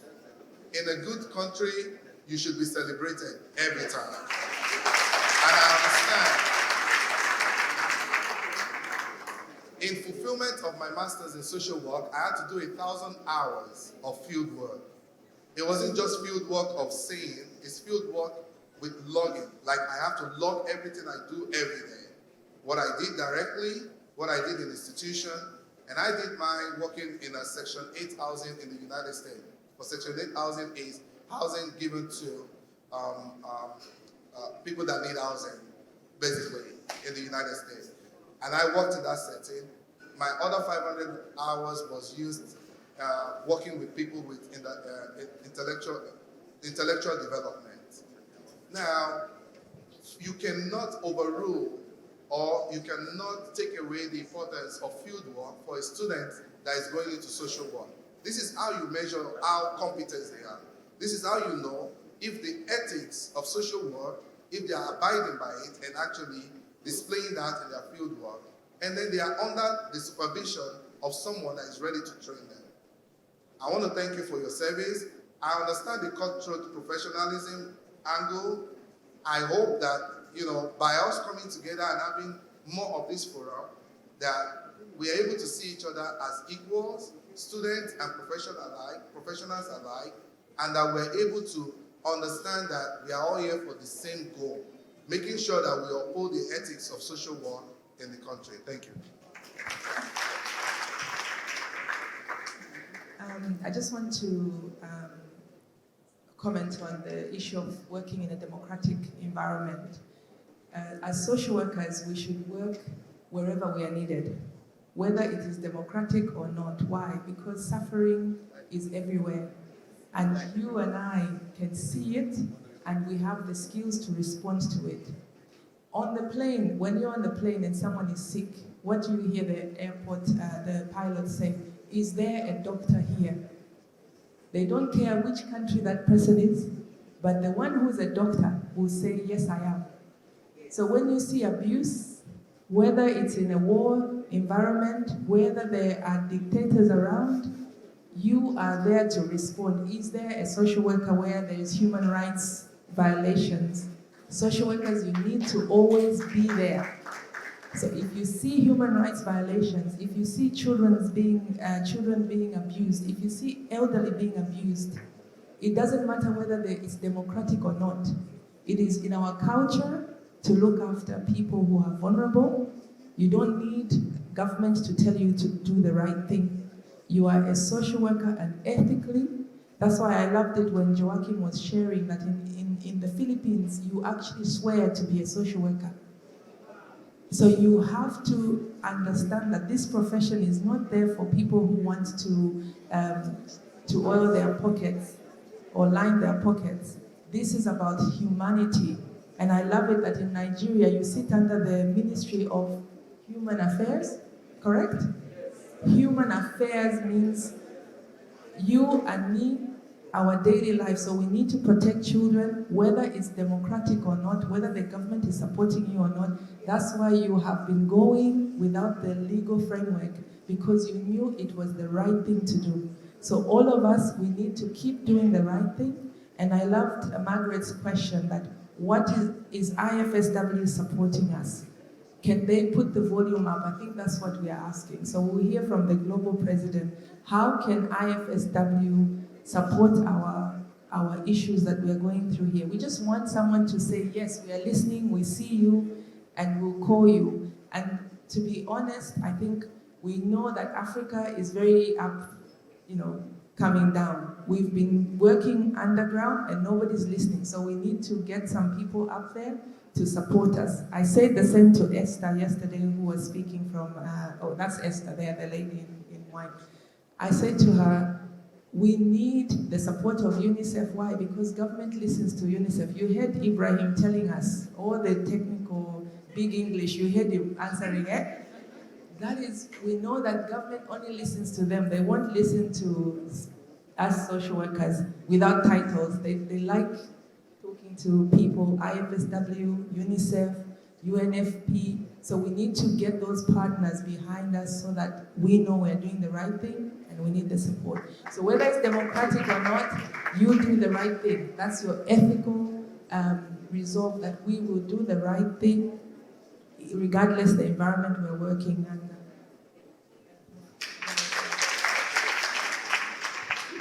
Yeah, just adding weight to what my colleague Margaret said. I understand our president is going to respond to that, but I come from a country where we are pushing for the legal framework. Truly, we really need your voice on this one. I always give an example of a situation where in my country, there was a time that we had a disaster. And the guys that were going there to offer psychosocial services were those guys that have done information technology courses, IT guys, no social worker on the ground. So it's really funny, and I was so devastated with that. And we really want you to help us with your voice, that we can really push for these legal frameworks. Thank you so much.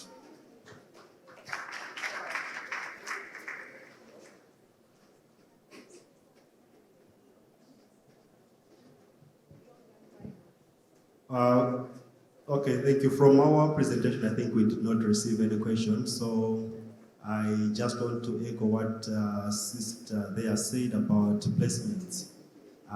Indeed, for training institutions, it is very, very important to make sure that we send our students to placements where they can really learn. It is very imperative as social work educators that we emphasize on both theory and practice. And the arrangements where we have MOUs with different agencies that can take in our students is very important. And we really need to make sure that where we are sending our students, they are going to practice social work. They need to learn. When they come out, they need to be holistically educated to provide services. Thank you. Okay, thank you very much. Let's receive the last question from this audience. And I would like to ask you also to say something about the way of separating social work profession from other professionals. Okay. Distinguished ladies and gentlemen, I would like to appreciate and acknowledge all the presenters. I appreciate you.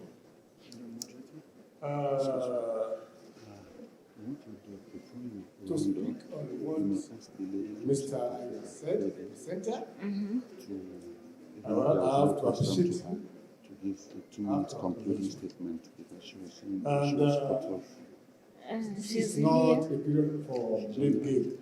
I have to apologize on behalf of the national to each and every one of us. Your name is complicated.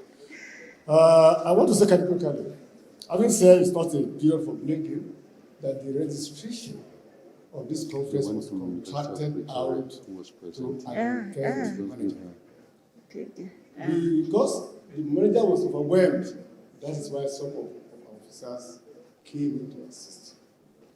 And we belong to the school of thought that no matter good intention, the grant should always be concluding statements. And we appreciate that planning is a design of a desired future. If you fail to plan, you plan to fail. And for many months, we have been putting the advert for registration almost 8 or 9 months ago. And the fire brigade approach that some of us are known for, you register at the very late time. So you expect this type of roundness and confidences. And again, we just have to. We are trained to develop a problem coping and problem solving capacity so that we can move toward the direction of change and adjust to reality. The reality of ground yesterday calls for caution, not emotions. We are trained to control our emotional involvement, emotions. We are aware of our responsibility as an association that belongs to IFSW, whose core values are human rights, social justice, sustainable development, and response to diversity. And with due respect, we are one student. And by my session, I'm alumni of University of Lagos. So I have respect for the students here. And to go further, the desk officer who was associated yesterday was the former president of Nigeria Association of Social Work Students. He was there to take care, unique care of the students here. Telling you, we are all doing this because of the tomorrow of our students. We are aware of our corporate responsibilities, and that's where most of the students are rated and given the opportunity to come here, because we are showcasing their development. Along the line, we talk of exuberances. We are not going to that. If we have been ongoing for almost 9 months, and people are not registering a week now, you see that type of problem. So we are sorry. Irrespective of whatever the excuses are, we are sincerely sorry for the inconvenience yesterday. And again, there are things that don't belong to the public. I'm facing the wall. I have to control my thought. I have to control my emotions. So there are things I will not say. Even if I'm to respond to Mr. Ayo positively, I will not say that, because I'm a leader and the national president of the Nigeria Association of Social Work. Having said that, I'm aware of what was mentioned of a council being to be inaugurated. Well, I don't know whether two councils will be inaugurated, and I'm not going to that, because I'm responsible to my association, and also I have to respect the government of Nigeria. I'm in Nigeria. There are things I cannot be saying here, oh, this wasn't going, this wasn't going. But if I want to chip in, no, I will not chip in. Another country is about to be inaugurated too. So I don't know, but that is not for us here. And we have to be careful of what we say publicly, because we will be accountable for what we are going to say and what we do not say. So on behalf of the Nigeria Association of Social Workers, I am saying to all students present here, I was one of you, I believe in you, we are all struggling for tomorrow. And we have the desk officer, Justice Obiago, who is the former president of the Nigeria Association of Social Workers. And I'm fully engaged with Kingston, your president. We spoke. He wasn't here, but he said they set a very good meeting. So we are not trying to disrespect our students or our leaders. Whatever the lapses are, I apologize. I'm sorry.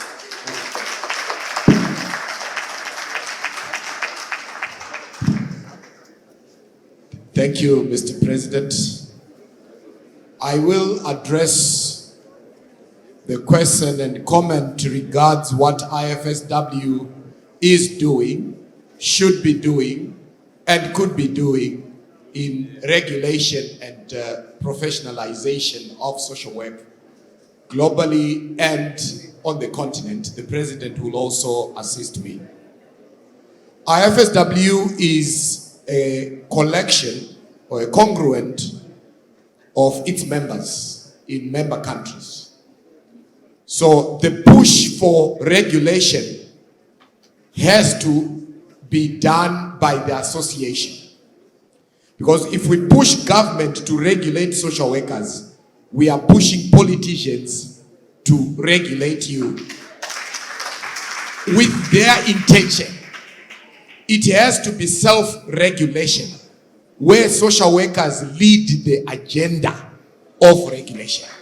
So if we initiate pushing governments to regulate you, the regulation that comes out is not the intention that IFSW has and the intention that professionals have. So our perspective is, when the Nigerian social workers want regulation, we come in because our member is pushing for regulation. We do not push government to regulate you, because you will then have politicians regulating social work. So that's the first point. So when our member now is wanting to regulate and pushes the agenda, it is them coming up with the draft, it is them agitating. We come in now to talk to the politicians to smoothen the process. Remind you, Peggy said in a presentation, regulation is political. It is government which will then regulate. But what is it that they're regulating? We want you to control the narrative.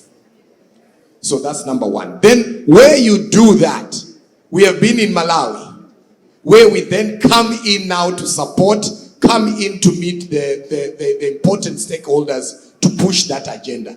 Unfortunately, with politicians, they come and go. Sometimes when they go, you are almost at the point of then them ascending to the bill. We start again. But we are patient because we don't want it to be forced on you. We want you to control the narrative. Yeah, thank you so much, Noah. I think you've said it all. So usually, like it happened in Zambia in 2017, we were visited by the Secretary General of IFSW. And of course, that was to give us support as we are planning for the 2017 IFSW Africa Region Conference, like this one.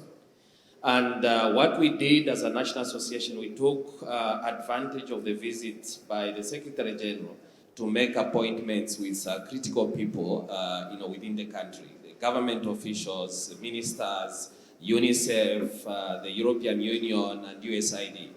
And the reason behind that was not only for them to support our conference, but we know that they've got a good relationship with, the government. So we also sneaked in our agenda. As Rory was meeting with these government officials, one of the key things was that the National Association in Zambia wants the Act of Parliament. And you find that, USAID, UNICEF bought into that, and they also said, okay, we'll help you get this done. So they had, through their, bilateral conversations and, as cooperating partners, they were able to, push this agenda for us. So that is one thing. And for me, that is one of the skills that we need to adopt, which is a skill in advocating. You work with other people that have got a good relationship with government to push your cause, okay? And in advocacy, there is also what we talk about to say working from inside. So we have our friends, even social workers, working within the government that we also partnered with.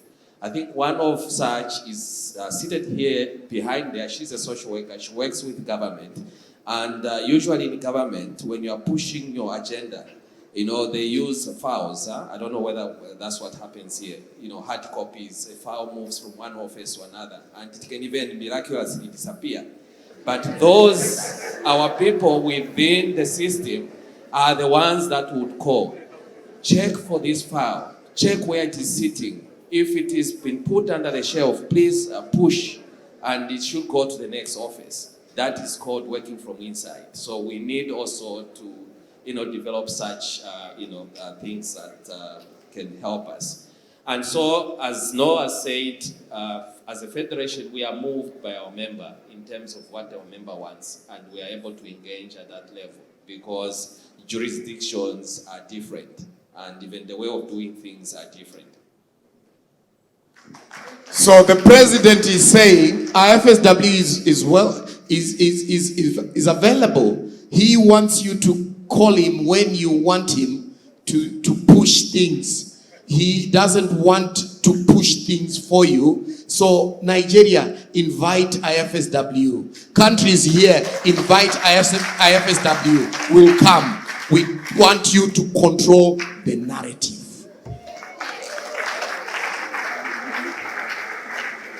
Okay. Thank you very much, dear presenters, dear audience. Before we close this tomorrow's session, let's give 2 minutes to Peggy Cheiva, who is online, because the network was cut off before he finishes. So, dear Dr. Peggy, you are given 2 minutes for concluding statements. You are welcome. All right, thank you, Madam Chair. I just want to address the question that has been raised by one delegate in relation to separating social work and psychology. I just want to give a bit of context in relation to Namibia. Social work and psychology are not considered as synonymous. They are regarded as separate professions. But we need to take the population size of Namibia and the number of social workers and psychologists there into context. One, Namibia has got a population size of 2.5 million, which can be regarded as a very small population. And we have about 300 social workers and a very handful psychologists. So for administrative purposes, it was seen that it will make more sense if the two professions are clustered under one within that act and council, that is the Social Work and Psychology Council in Namibia. There are separate professional boards. One is for social work and the other is for psychology. So when it comes to issues related to social work, it is the social professional board that governs those issues, and is the same is for the psychology profession. And when it comes to South Africa has got one act that regulates all social service professions that include social workers, social auxiliary workers. So they are also clustered under one regulatory act, but there are different professional boards that oversees each profession. So this has to do with admin, trying to make sense of scarce resources. I hope I've been able to answer your question. So in conclusion, I would like to say that it is imperative for not only social workers to advocate for regulatory frameworks, because regulation is to do with looking into the best interest of the profession. We are no longer listening to you. The status and prestige of the profession. It has to do with protecting the professional territory of social workers so that nobody encroaches into that space. You can no longer hear me. No. Can you still hear me? We are not hearing you. Okay, can I continue? Maybe you can close as the key message has been understood, so that we can conclude in general this morning session. Dear distinguished participants, I thank you for giving me this opportunity. And I learned that professionalization of social work in Africa requires a collaborative effort involving government, academic institutions, professional associations, both national and international, and committed practitioners, social workers who are serving needy people. Thank you very much for your commitment to serve people as our mission. Thank you very much. I hand over to you and. Thank you very much for a great job. Thank you very much for a great job. I'd like to quickly beg that the rapporteur is supposed to say one or two, maybe to wrap it. So we'll give him that opportunity just to do that in 2 minutes, just 2 minutes. Then, as it's coming up, please permit me to recognize these persons from University of Limpopo, South Africa, that are here in our midst right now. They just came in. Professor S.F. Rapolo, Mr. T.P. Shiku, Okay. Mr. DJ Ramoshoba. Welcome all the way from South Africa. I'd like to equally welcome in our midst Professor Daniel Urante, HOD, Department of Social Work, University of Port Harcourt, who is here in our midst. Thank you very much, sir.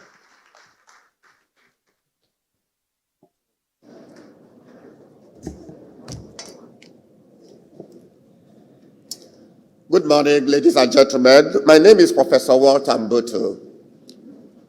I'm the immediate president of the Department of Social Work, the University of Calabar.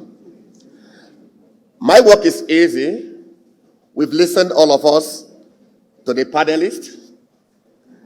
The theme and the title of the discussion is Professionalization of Social Work. And key issues were raised by them. One of those issues is that social work, the professionalization of social work is a resource that needs to be tapped. We all need to tap that resource because it will lead us to achieving the core values of social work of the profession. And in tapping this professional value, in tapping this professionalization, we need to create an identity, the creation of professional identity. The first speaker hammered on that and spoke very extensively using the case of Malawi. We need also to develop and implement a legal and political framework for social work. We also need to ensure effective and professionally driven regulatory social work, education, and quality assurance mechanism so that we can have professionalization of social work. All of us seated here and those not in this hall, those who are joining us online, we also need to ensure that there is effective collaboration with other partners and with other professions.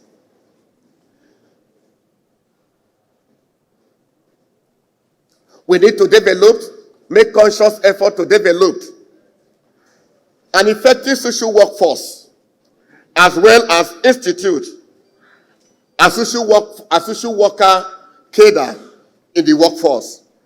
This will enable our social workers to have a sense of belonging, particularly those who are working in the various government parastatals. In all the above, the panelists accepted that there was need for a localization of the practice of social work. And of course, let me borrow the term from the first presenter. He said African-centered social work practice. We also need to drive the process of professionalization, particularly the legal framework, by ourselves, so that we may be the one driving it, not government or the politicians driving the process for us. This and many more, which you listened, I was given just 2 minutes, we listened to, are the key points that were raised by this panel. Thank you very much.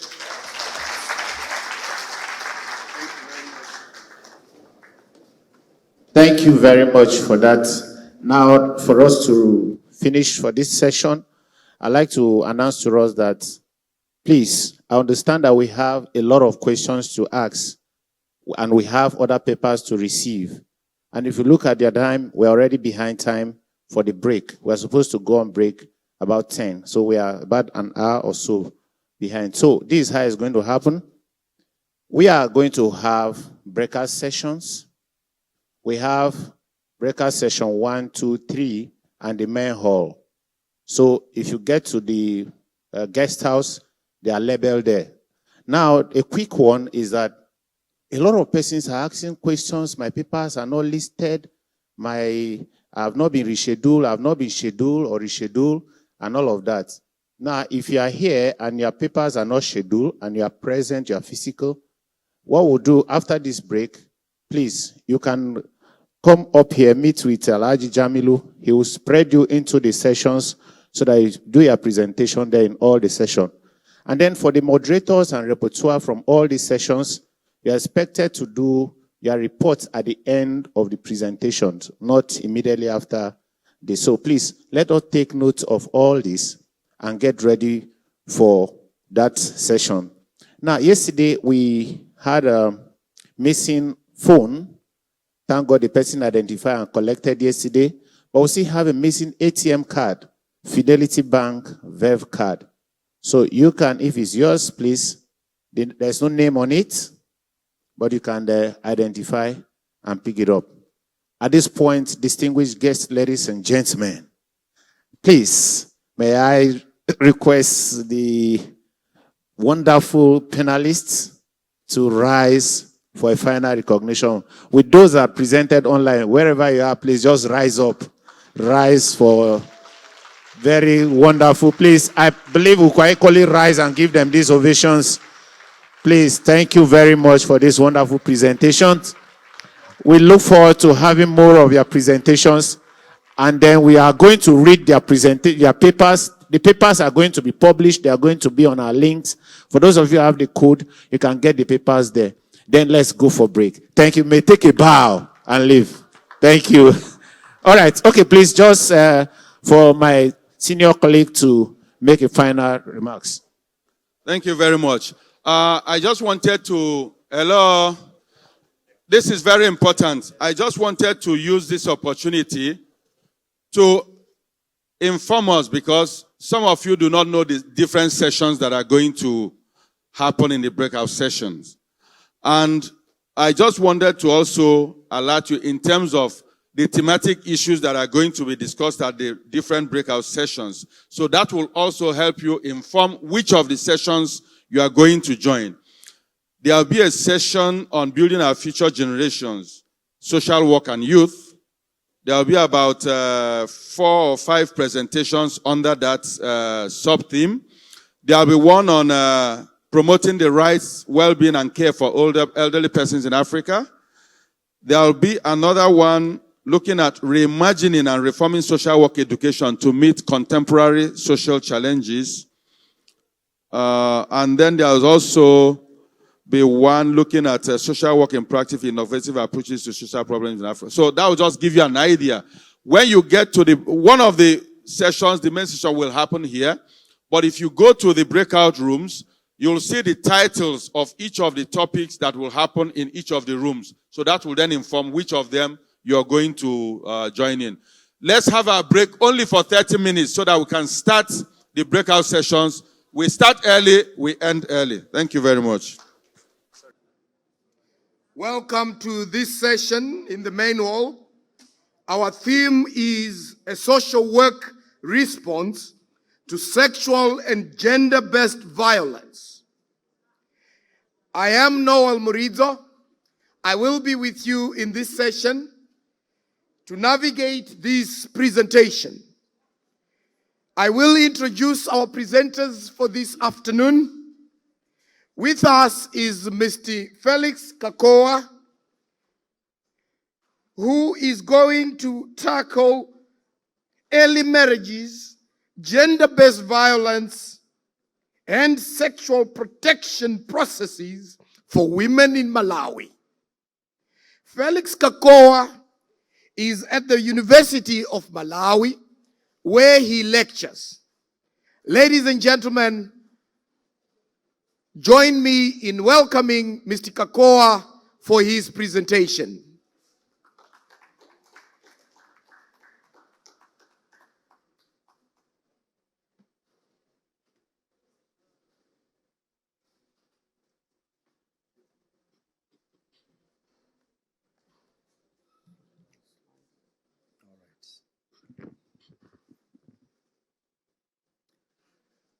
Good afternoon once again. Yeah, so as has been ably explained, I am Felix Kakoa. I work at the University of Malawi, and the presentation that I'm making now is a collaborative effort with another colleague, Mr. Stefano Akozike Joseph, who works for the Blantyre District Council. So our study that we are presenting here is about early marriages, gender-based violence, and social protection processes for women in Malawi. As an introduction, child marriage can be defined as a formal marriage or informal union before the age of 18. And the issue of child marriage disproportionately affects girls around the world, mainly, as we know, in many societies, normally a man will get a woman who is relatively younger than him. So, which means that when you talk about men who are maybe between 19 up to 30 or so, normally they'll go for girls who are younger, and most of these might be below the age of 18. And there are also other factors that lead to girls being more affected by child marriages than boys. So our concern here is about girls who are involved in child marriages. Data from Malawi shows that 42% of girls get married before the age of 18, but also 9% of girls get married before the age of 15. There are several push factors, which include poverty, parental neglect, negative cultural values, and lack of positive role models. Besides child marriage, gender-based violence is also another social problem that is prevalent in Malawi. So why did we decide to conduct this study? So there are several efforts that have been undertaken by different stakeholders to make sure that they prevent or they mitigate the problem of early marriages. But still more, we see that the prevalence is there. There is still an increase of early marriage prevalence. One of the efforts that has been undertaken is withdrawing children from early marriages. By children here, we are talking about the girls that are married off before the age of 18. So the government and other non-government organizations have tried to withdraw such girls from these early marriages. However, as we will note, this effort has met some challenges and has not produced the results that we would expect. And also, there are established structures for mitigation of early marriages and gender-based violence. And although these structures are functional, we see that there are several challenges that are affecting their effectiveness. And referral pathways are not very clear, and the services offered are usually remedial and lack holistic approach. So this study aimed at investigating the situation, accessibility, and linkages between early marriages, gender-based violence, and social protection services that are there for women in Malawi. And specifically, we looked at factors leading to the continued prevalence of child marriages in Malawi, the roles of social workers in mitigating child marriages and gender-based violence, linkage between child marriages and gender-based violence, and also the effectiveness of withdrawal of children from early marriages as an intervention. This was a qualitative study where we used key informant interviews for primary data and systematic document analysis as secondary data. So in Malawi, when we look at the prevalence of early marriages and gender-based violence, two districts of Mangochi and Machinga in the southeastern region of Malawi have high rates. So we purposefully sampled these two districts where we had 3 child protection workers, 3 village heads, and 3 social welfare assistants in both districts as key informants. And we analyzed the data that we collect through content analysis. So coming to the results, perpetuating factors, we found that there are existing gender inequalities that push girls into early marriages. For example, in terms of support towards education, we found that there is preferential treatment in terms of provision of support towards education if the resources are not adequate to cater for both boys and girls in the family. So this is one of the factors that pushes girls towards early marriages. But we also found that there are some cultural practices that are perpetuating the problem. So there are several cultural practices, some of which includes rites of passage. In these villages, in these communities, and in most communities of Malawi, when a girl has reached puberty, has gone through the initiation ceremony, she is regarded as a woman and is therefore forced towards early marriages. We also found that there are deliberate government policies and efforts of NGOs that are trying to curb the prevalence, but they are being affected by the challenges that I've indicated earlier on.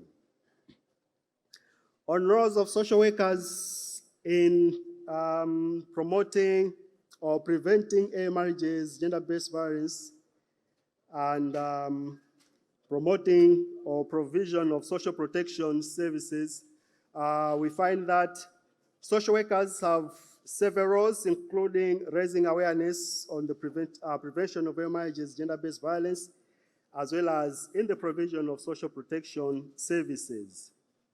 They collect data, do trend analysis on the prevalence of early marriages, provide professional services to those that are affected by early marriages, act as guardian ad litem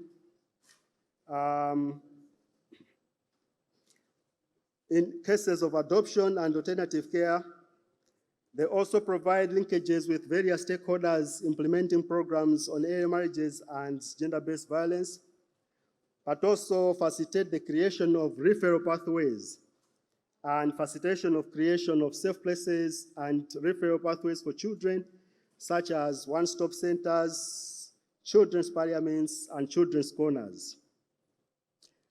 We also found that there are several challenges that are hindering their effective implementation of services, most especially in the area of social protection. On linkages between child marriage and gender-based violence, one link that we identified was generational gap. In most cases, when an elderly man marries a younger girl, we find that there is a generational gap and they have maybe different activities that they find interesting. For example, the girls might have some friends on Facebook, on WhatsApp, which might irritate the older husbands, which might lead to gender-based violence.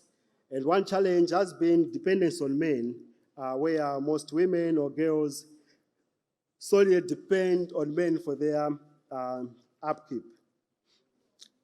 Effectiveness of withdrawal of children from early marriages, we found that much as this has been looked at as one of the important interventions, but it lacks sustainability because there are no wrap-up services. What we mean here is that when the girls have been withdrawn from the early marriages, they are not provided with support that can prevent the girls from going back into the early marriage or getting back into the marriages. In most cases, the cause for going into marriage is not addressed. So the withdrawal becomes ineffective because within a short period of time, you see that the girl has gone back into the marriage. Recommendations. We feel that we need enhanced efforts for coordination among service providers, but also the social protection services need to be redesigned to make sure that they take into consideration more women, because the current social mapping that is used in determining the beneficiaries leaves out most women who could have benefited and avoid rushing into marriages. And we also recommend improvement of infrastructure such as creation of safe homes for survivors of gender-based violence and intimate partner violence. This is the end of our presentation. Ziko Mukwambiri, and that's it. Chairwoman, thank you so much.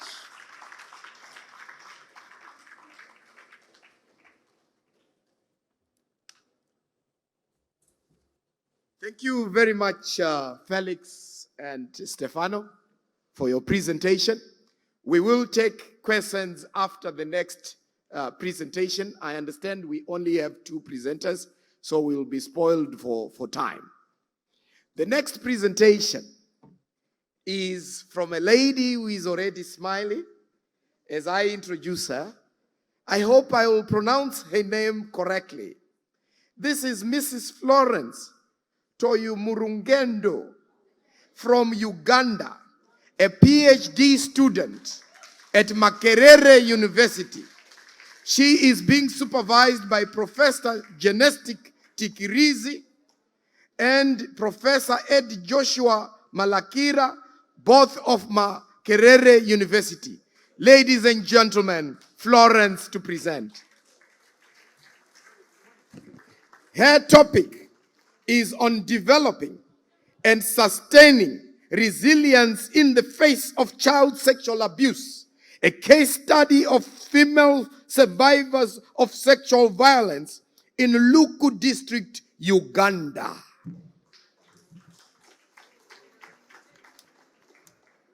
Thank you very much. Dear moderator, I had to just ask her to wait a little. Let me just pass this information for every member here present. I understand that a lot of us here, papers have not been taken. So if your paper have not been taken, please, you have to indicate.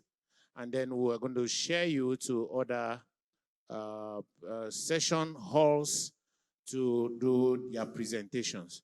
Then a quick one, Dr. M.O. Temilola of the University of Lagos. Are you here? Dr. Temilola.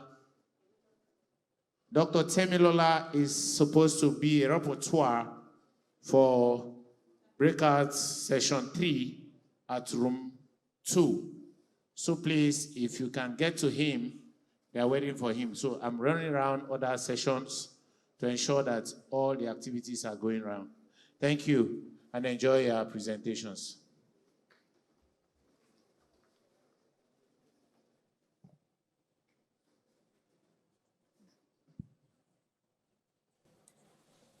Good afternoon, ladies and gentlemen. My name is Florence Murugendo. I think they'll be able to project my name and you'll be able to see it.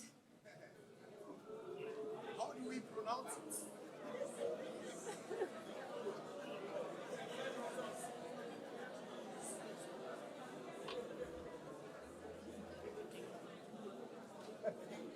Yes, I'm a PhD student at Makerere University, but I'm also working at Makerere University, Uganda as an assistant lecturer.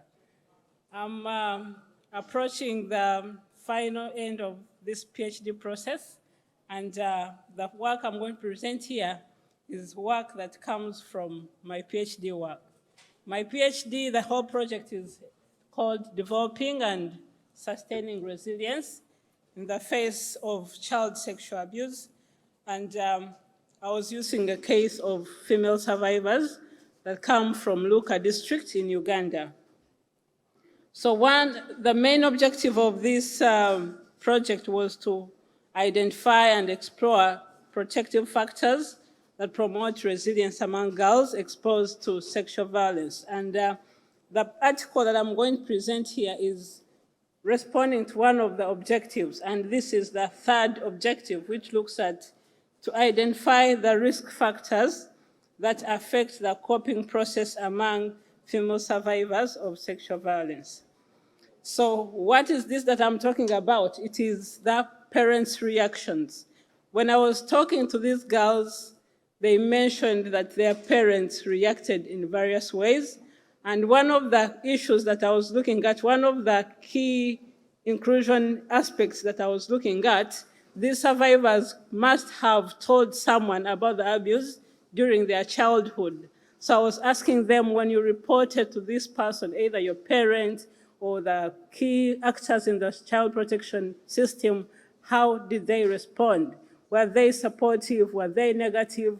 And one of the striking factors, one of the striking findings was that most of them, especially family members, they were negative. And so I'm looking at how these reactions can affect the psychological healing of these people.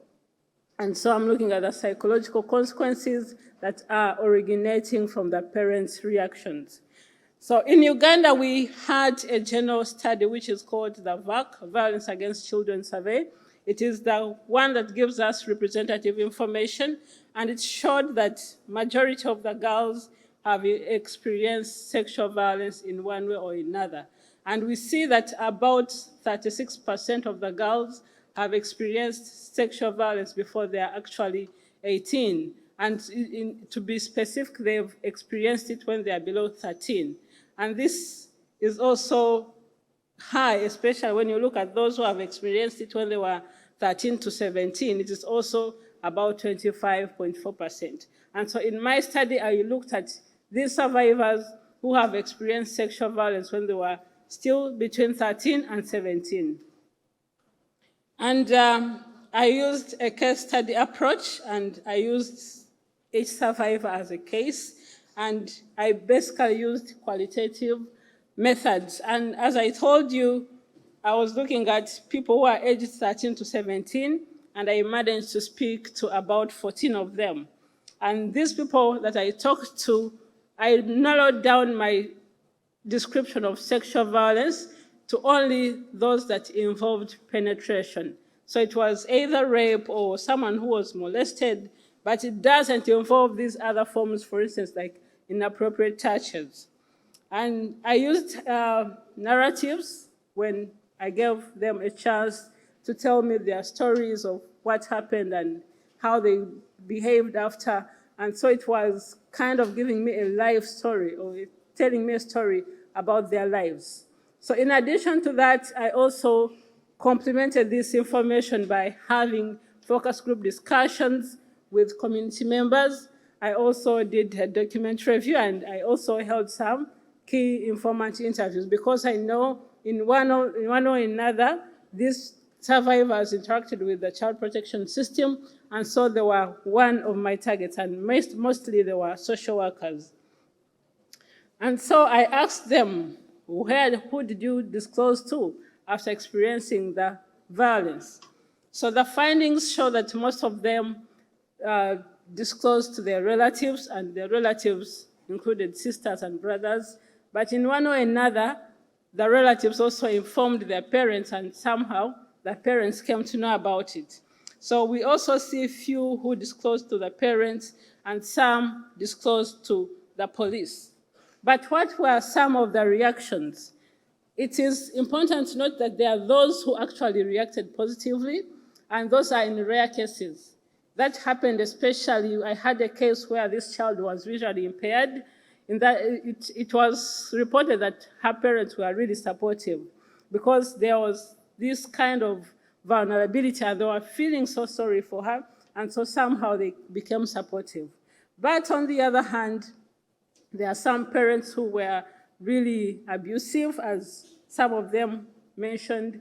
Most of them really stated that their parents were so abusive. We can see one saying, we go through a lot, like your mother abusing you all the time, and you feel like running away from home. That was clear. These are names that I've assigned to them. The other one says, she calls us cursed children. She hated us. This is Ida. Ida was raped with her sister when they had gone for a dance at night. So her mother addresses them as curses. This one says the other theme they mentioned was that the parents chase them away from home. They chase them away. They want them to go and get married to the perpetrators because they believe that if this girl stays at home, most likely she'll not get someone to marry her. So they put them on pressure to leave home. As Patricia mentioned, she chased me from home. That got your husband, but I didn't know who my husband was. I didn't know where he lives because I got pregnant as an accident. I was raped. I didn't know the owner of the pregnancy. And the other theme that emerged was denying them food so that they can fend themselves. In some way or another, in one way or another, parents created an environment that would make it very hard for the survivors to stay at home. So by denying them food, they are kind of pushing them to go and join the perpetrators. And one mentioned, I go to my friends whenever they have cooked. They give me food. And the other person said, this one was denied school fees. Do I have the money to waste on you? You curse. That is a parent telling the child. A child approached the parent and was asking, Mommy, can I go back to school? But this is the response of the mother. And lastly, one of the reactions was that most of the parents advised the survivors to keep the event a secret. She told me to keep quiet, that it is shaming to the family, that it would affect the reputation of the family. She only told me not to report the case. So from all those experiences, you realize that in one way or another, these responses affect the survivors psychologically. And so I was looking at how does this response affect the psychological well-being of these children, and hence, in the end, affecting the entire process of recovery, which can also be referred to as resilience. So I can see one of the things that emerged was that they've developed a lot of anger. They developed a lot of anger because of how their parents were being treated. One of them actually had a child. I've not put quotations here, but she feels a lot of anger even to the child. She was telling me how she even gets angry and throws the baby away. So you see, these responses kind of affect the way these parents actually respond even to the products of this rape. And so the other one they mentioned, there was the feeling of worthlessness. They feel that they have no value. They feel that they are rejected. So in that way, if you're chased from home, you're denied food, you can't access education, you feel like you no longer have a purpose on this earth. And the other aspect was loss of self-esteem. They do not feel like they are humans. They do not feel that they can change and be better. So those are some of the psychological issues that I highlighted. And so in my discussion, I mentioned how the social norms, the social expectations, because you realize that most of the parents wouldn't really hate their children, but they are doing this because of the social expectations. If the society expects you to have a girl at the time of marriage who is a virgin, somehow in one way or another, parents are forced to react in one way, in such a manner. Some parents believed that if this girl is raped, they will not get a marriage partner. And so I mentioned the role of social norms at the society level, because when I was analyzing this work, I was using the socio-ecological model, which looks at how different factors at various levels interact to affect someone's environment. But I also see how their reactions are influenced somehow by the context. In this context where you're supposed to keep quiet about sex, sexual issues are not supposed to be disclosed, and in that way you find parents are encouraging these children to keep silent about it. It ends up building on the psychological aspect of the survivor. And we see the culture of silence. So it is all embedded in our culture of keeping quiet. In the Busoga region where I conducted this data, no one is supposed to discuss issues of sex.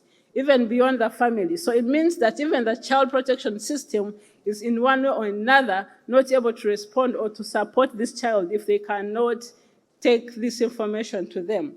And I see that the approach or the response leaves this child with no place to go. They are left vulnerable. They feel like there's no cohesion at home. They don't feel that the home environment is what? Is so calm for them. And so you realize this aspect kind of deprives this child of the shelter if they are chased out from home. It deprives them of the parental love. It takes away all the necessary aspects the child needs, let it be education. And so, but you remember that it is actually embedded in what society expects of us. So I conclude by saying disclosure at parents somehow was exacerbating stigma, exclusion, and stress that is built on these children and hence has psychological consequences. And then we also realize that the context or the areas where we live, they kind of have an influence on what our parents have to do when sexual violence takes place. And so as social workers, we also ask ourselves, what do we do if the system at home, the family system is not supportive enough? If the system out there, the formal system cannot even learn of these challenges, what is the way forward for these survivors? Thank you very much.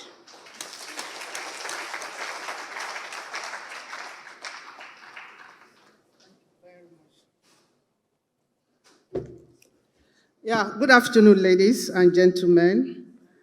My name is Bosse Ironsi, and I'm the Executive Director of Women's Rights and Health Projects, Managers of Ireti Resource Psychosocial Support for Survivor of SGBV in Lagos State. My sister, thank you so much for that. It's like your research speaks to what made me to expand my community engagement by establishing a psychosocial support center. From your paper, you have enumerated a lot of things by looking at how do children actually respond to issues of SGBV, especially when it comes to issue of interacting with parents and exposing what have happened to them in the private sphere. And I also know very well that part of the greatest issue has always been the psychological effect that is not easily seen or felt. If it's a physical abuse, you can see the marks on the body. But when it comes to sexual abuse, it's not something you see so easily, except the person is willing or there's somebody that is there that is looking at it. And yes, the percentage of children who do not speak to their parents as to what has happened to them is very high because of the kind of reaction that we get, the kind of stigma that we get. In Lagos State, I started my intervention of interacting with, talking about sexual and gender-based violence and looking at policies, the domestic violence law, the child rights law, and all that. And by the time we did an evaluation, a research some years, we realized that women don't even talk about these issues. They don't want people to know, just like what you have mentioned. Issues about, status thing. My family would be ashamed if they know that my daughter has been abused. They even mistaken it to be issues of virginity. That if you have been sexually abused, it means that means your virginity is no longer sacrosanct in terms of where you want to get married. So there are a lot of factors that are there. And for after 12 years, I realized that, yes, people are speaking out. They're actually talking about, yes, I'm beaten, but nobody's talking about sexual abuse. And then we also find out that even when the cases are in court in the process of getting justice, which is very slow, you also discover that how do you heal? How do you make these children to become active again in the society? Especially dealing with the issue within the parents, within the school, and outside. Of course, you know very well that when they are not well informed, when the information gets to one person, it gets to the community. And once it gets to the community, it becomes something that she can no longer cope with. And what do you see? Is either she indulges in things that is not going to help her in education, or she decides to probably run away from home. And then when you ask, why are girls in this way? And of course, you also mentioned the issue about girls being married to their perpetrators. There are some cultures in the part where I'm from, once you get pregnant, that is automatic marriage. And of course, what that means is that you have no voice, no education, you probably don't even have skills, and so it's still a cycle of abuse. So I'm happy that this is being discussed and that we are going to get some questions for people to share their own experience and be able to ask questions as to how do we think we can deal with that. I've showcased mine of how I've been able to build a psychosocial support center. And for the past 2 years, I've reached 1,000 survivors of SGBV. And we have only just able to get 4 convictions. And that tells you that it takes a very, very long process of why people will not come out to speak about sexual and gender-based violence. Thank you very much. Thank you. So this is the magnitude of the problem. Let's go back to the presenters and interrogate or comment and ask them questions about the 2 presentations that we got. We'll also then ask comments for the comments that we got from the co-moderator before we get the last presentation. Comments and questions from the floor. So please, you raise up your hands. We have 2 microphones, so he will deal with this side, I'll deal with this side. All right. Thank you, the moderator. My comments and question goes to the first presenter. I looked at his methodology, and I was wondering why she didn't go for health data on vesico-vaginal fistula. You could have looked at secondary data to know how many of these respondents were actually that the effect resulted to vesico-vaginal fistula. As an intervention measure, I asked myself, is it not possible to think of a cultural way by which we can get communities to raise the age of initiation into adulthood for the girls? Then the second presenter, Florence. You don't have time, is it? I looked at focus group discussion which you used in relation to our principle of confidentiality, and I was wondering whether the 2 could go.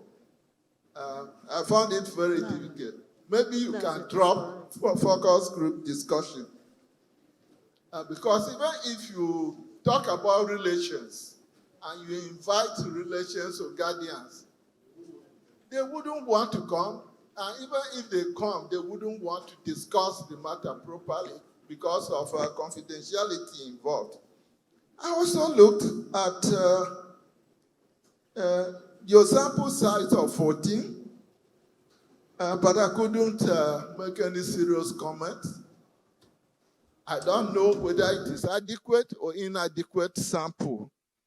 But I would advise, if you are going to remain at that 14, bring out the prevalence rate and argue that the prevalence rate was low, so you couldn't go beyond 14.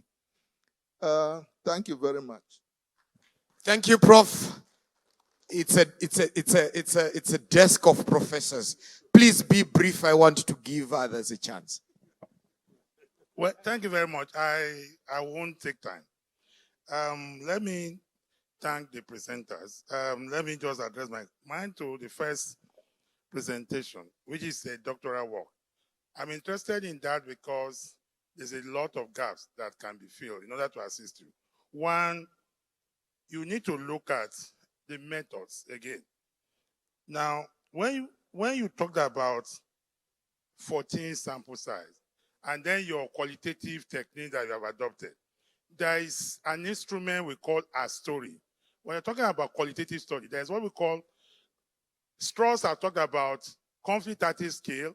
There's what we call Strauss a story. That will, in fact, more revealing in your work. That will assist you in narrative study. Then secondly, when you are looking at the theoretical postulation or orientation, yes, you talk about ecological theory. That is not sufficient. You may also want to look at patriarchal theory. There are quite a number of other theories that you may want to exchange after that. Now, but beyond that, when you are also looking at the inference that you drew from that, I don't know whether you are analyzing with NVivo or Atlas C or whatever it is. So maybe we need to look at your work, right, to assist in making it more robust. For our sister, I think more importantly, your discussion, right, and the inference you draw from that. Like I said, is not the best time. We can also engage your study further in order to assist you. Thank you. Thank you very much. The professors will come back to you. We move on to the other side. Thank you. We'll have to take two here, so that we can go around. So, thank you. Thank you very much. My name is Walter Mboto. I have a question for the two of you. Part of the question has been asked, but I think I'll still take on it a little way. And it goes this way. In your methodology, what was your population of study? And what was your sample size? That is for the first presenter. What was your sample size? And what was the population of your study? How did you show the link between early marriage and gender-based violence? And the third one is, could it be said that the problem of gender-based violence was more prevalent among marriages that were entered into by the girls who were below the age of 18? And for the second presenter, I would like you to show us how, in your own opinion, resilience will be developed or sustained from your research. From what you have presented, or how did you think that we will develop that resilience and sustain it? Then second, the 14 that was raised, that the issue of 14 in methodology, I joined to ask, who were the community people you interviewed, and how did you draw them, and from how many of them? Thank you. Okay, we'll take the second person. I'm not seeing your hands again. I saw one here. Please, I don't want to at the end of the day you say I didn't give you, okay? So you talk now. Your question. Okay. Good evening, everyone. So mine is just a recommendation when she talked about parents don't discuss with their children about sex and sex-related issues. So I feel if us all here can put it in our activities to make parents see the reasons why there should be an effective communication, strengthen the parent-child communication. Because when there is parent-child communication, effective parent-child communication, the child will be free to discuss with the parents when there is issue. There will be no blame. Thank you. Okay, sir. I'm sure you're taking the questions down. We'll try as much as possible to give room for so many persons to ask the questions, but we're going to manage our time equally. Thank you, Prof. Mine is just very simple. I do know that there is what you call African Charter on Child Rights Acts. I know. So when a child is defined from 0 to 17, or precisely 1 to 15. And so if children or child is left to marry at the age you told us, the first lecturer, what are you doing about that? About the child right of African child? I know it's the whole of the African countries. That's one. Two, this culture of silence is prevalent on this issue of a Child Rights Act violation and early child marriage. You didn't mention it, but I know that there is a very serious issue in African setting. So what do you do about that? And what measures can be taken to curb this menace? Because it's eating deep to the fabric of African countries. Thank you so much. Thank you. We'll just have to take one question from this side. Since I've taken within here, I don't know, I'm not just being biased, I'm not being anything, but we have taken within here, so let me just move here. Thank you. Just, yes, please, let me give to him. Thank you very much. And my question goes to the first presenter. And I was trying to ask her if there was emphasis on the role of government in concerning issues like this in Uganda. Because I know in Nigeria there are some policies now that have really go against such acts. So that's just my question. Then your recommendations for further studies, you didn't really shed light on it. Thank you very much. Okay, we would now like to have our presenters. Let them make response first. We already agreed 3-3 for response. After that, we can still bring the mic, please, so that I will not be overwhelmed with the questions. The presenters, please. Response from the presenters. Thank you, ladies and gentlemen, for the constructive feedback. I want to start with the professor who asked about focus group discussions and the issue of confidentiality. I didn't explain this properly, maybe. The focus group discussions were held with community members who were not necessarily survivors of sexual violence. I wanted to get a picture of what happens in the community if a girl is raped. How is the community responding? Because one of the key things I was looking at are the protective factors, either in the community, at the home, and in the entire society. So I was looking at if there are any services that parents or community members. Stop distributing the material. We'll do it. I think it's taking attention from the presentations. Thank you. Yes, I was saying that the community, I wanted to know how community members are supporting survivors. And so confidentiality was not a big problem because these were people who were talking about the general community experiences, not necessarily because their daughters have gone through violence or themselves have experienced violence. I also wanted to use that method to also look at how maybe social norms and other factors in the environment or the role of community leaders, how they are supporting survivors of sexual violence. Then you asked about the adequacy of 14 respondents. One of the things that I want to mention is that sexual violence is rarely reported, and it was also something that limited my number. I was looking for people who experienced sexual violence, but also reported or disclosed sexual violence when they are still children.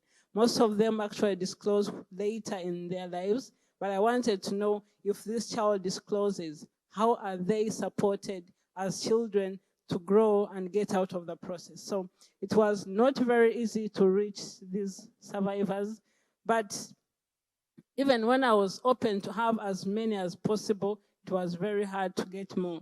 So this is why I stopped at 14. And I don't want to lie that I used the principle of circulation. These are the children I could reach in this area. And then The methods, I will look into that. Professor talks about the stories. I will look into that. I think that's a very constructive suggestion. He also talked about the theoretical framework. I used two theories. One is the resilience theory and the socio-ecological theory. But I also want to appreciate your suggestion of looking at many more other relevant theories. I analyzed this data using NVivo. I'm a trainer of trainers in NVivo, so that is what I used. But I was using thematic analysis. One of you asked if I see how resilience, is it being built or sustained? And for this particular paper, I see that resilience is actually being constrained. The process of resilience is being limited by the parents' response. And this is why we should also know why it is important to enlighten the parents to know why it is important for them to respond and support these children when they disclose such a scenario. The other question was how community members were interviewed and identified. The identification process was random. Every community member, I had groups of women and then groups of men. And so they were selected randomly because they were giving a general picture of what happens in society. So I didn't base on any, but they were mothers. I actually interviewed women who had children who were either adolescents or who had grown to some level. So that was one of the issues I looked at. The other aspect is about the culture of silence. Yes, it is really prevalent, and it is something that we still uphold as Africans. But yes, I know as with the continuous enlightenment, with the continuous sensitization, maybe parents in one way or another will know that it is important to have these discussions with children. One talked about the role of government. I have another article which looks at the experiences of survivors with the formal child protection systems, which I have not been able to respond to present here. But I looked at different levels of support, and one of them was the formal child protection system. And in Uganda, we have 4 sectors that are in charge of that, which includes the social welfare, the justice, which includes the police, and then the community development and the health aspect of it. So both of them are supposed to work together to support this survivor to come out of this challenge. So this is something that I would discuss if I'm given another opportunity. The recommendations for further research, definitely there are many, I didn't talk about them, but one of the key areas is one, interviewing survivors who actually disclosed but did not interact with these organizations. Because the survivors I interviewed, I got them through child protection system and NGOs that are serving survivors. But I imagine if there are some survivors who have not been able to access support from these organizations, they could be having a different experience. So that is one of the things we can explore. Thank you. I've been notified that time is up. Thank you very much.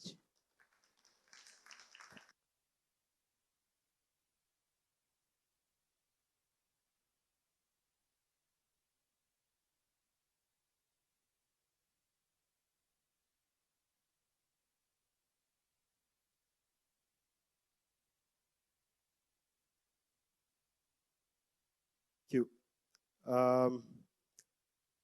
I think I should start by saying that there was some kind of confusion as to who was the first presenter and second presenter, because there were some questions that were coming to the first presenter, but they were about her presentation.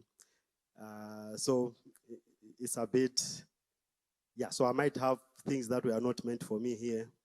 They are meant for my sister here. So one of the issues that were raised was about raising the age of initiation to adulthood.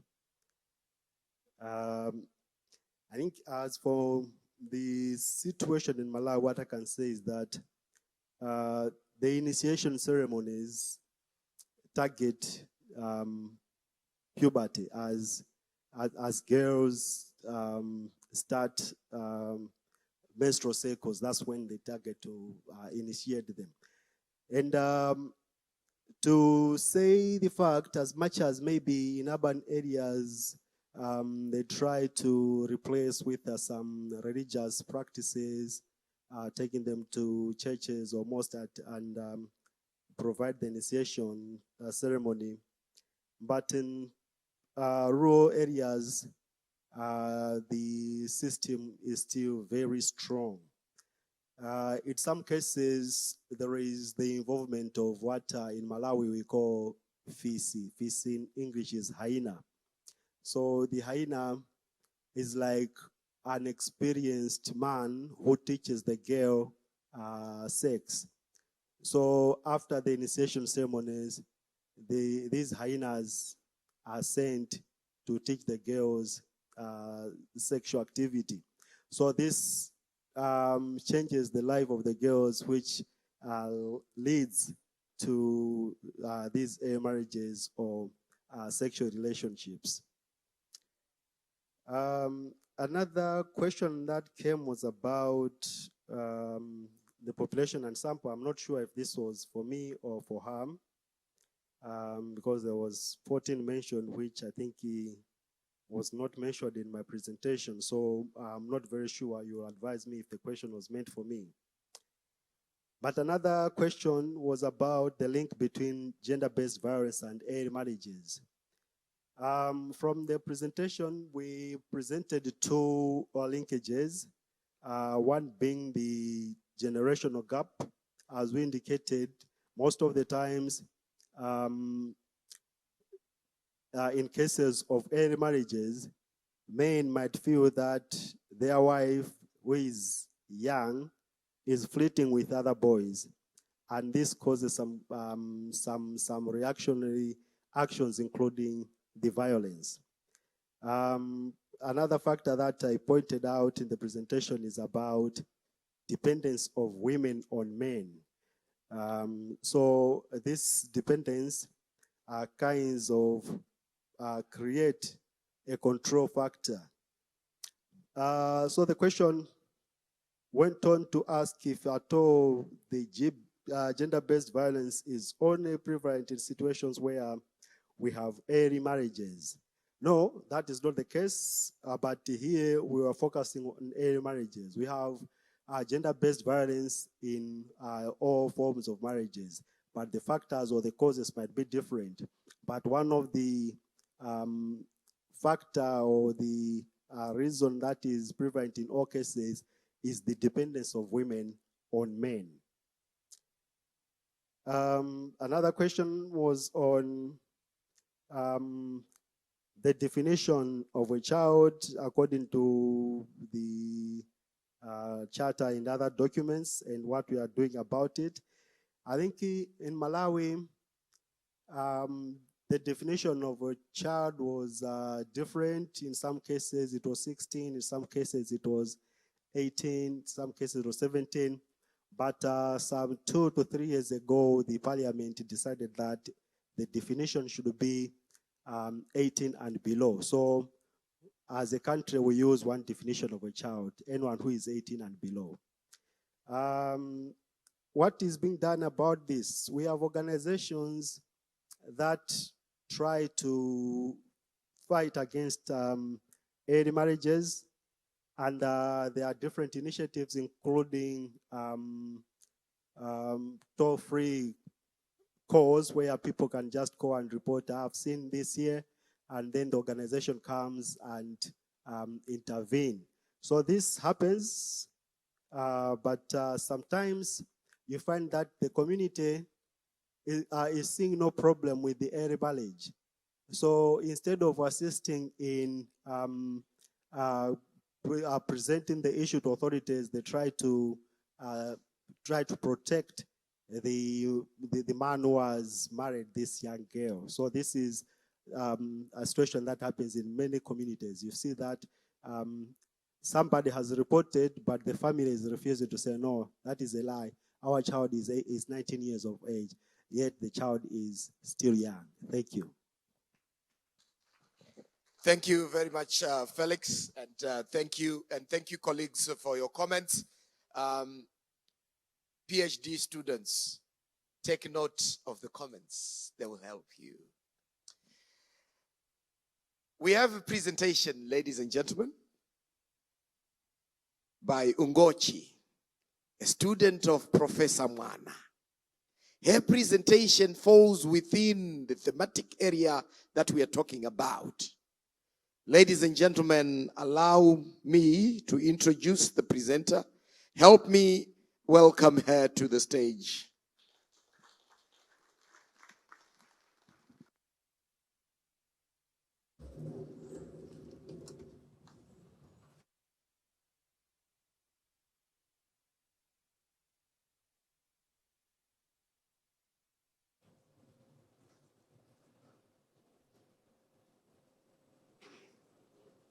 Warmest greetings to all.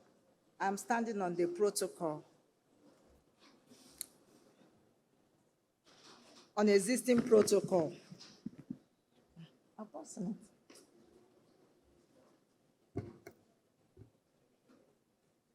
not seen it. There is it.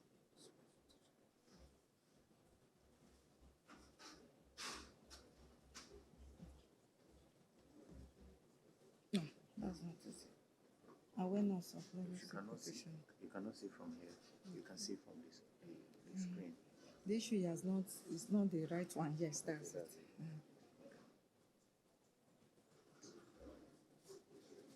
That's it, right? Yeah. What is it like? Why is it going down? It's coming up, don't worry.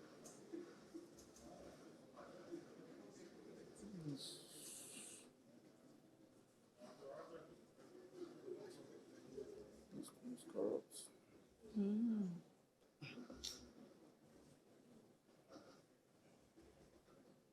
Where is the flash? Where is it?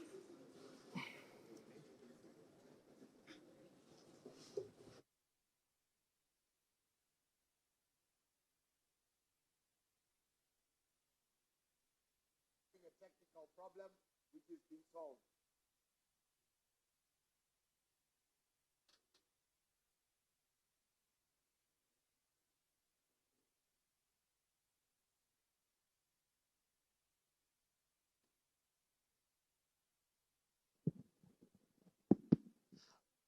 Maybe as they are solving it, I will introduce colleagues from UNICEF to make a comment so that we manage time. Thanks a lot. Esther Ruiz from UNICEF from Western Central Africa Regional Office. It was a pleasure to hear both of you. Congratulations. I think both issues are vital for children. I wanted to ask two questions. The first one regarding child marriage and sexual violence and gender-based violence. We have done studies all over the world, and the truth is that we don't have a specific data, even though we know in many cases there's a relation between child marriage, early unions, and gender-based violence, and sexual violence specifically. There's no much evidence. I would like to know what kind of evidence did you get exactly?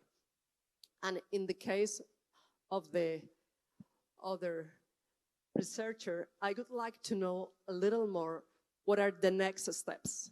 Because I think it's vital also what you are doing is key issue to know why those children, what happened, how to work with families, what you get from the response from the families, but also something that the professor here was saying is also the response of the authorities. What are we doing with the authorities? And I think it's basic. UNICEF is working, for example, with the judicial sector, the justice sector everywhere, how we train people from the justice sector, how we train judges, how we train prosecutors, even how we work with the policemen. If we have policemen that are police women, how they address this, how we teach them. Because the main problem is girls don't approach anybody because they don't feel they're gonna have a good answer. So I would like to know a little more, and thanks a lot.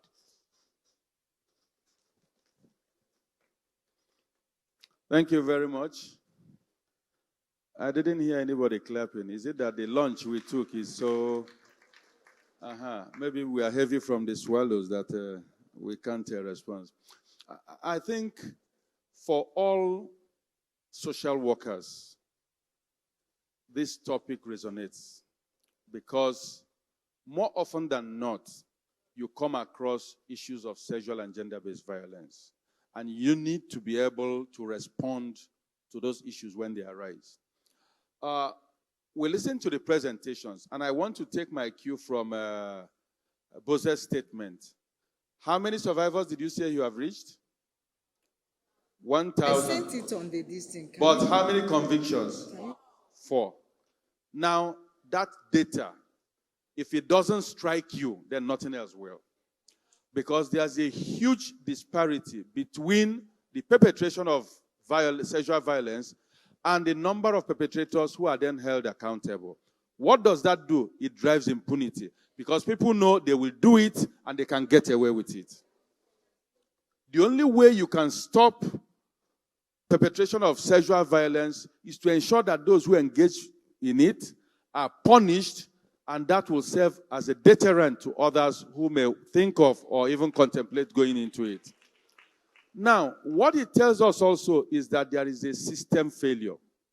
A system failure to provide services to survivors. A survivor needs medical, psychosocial,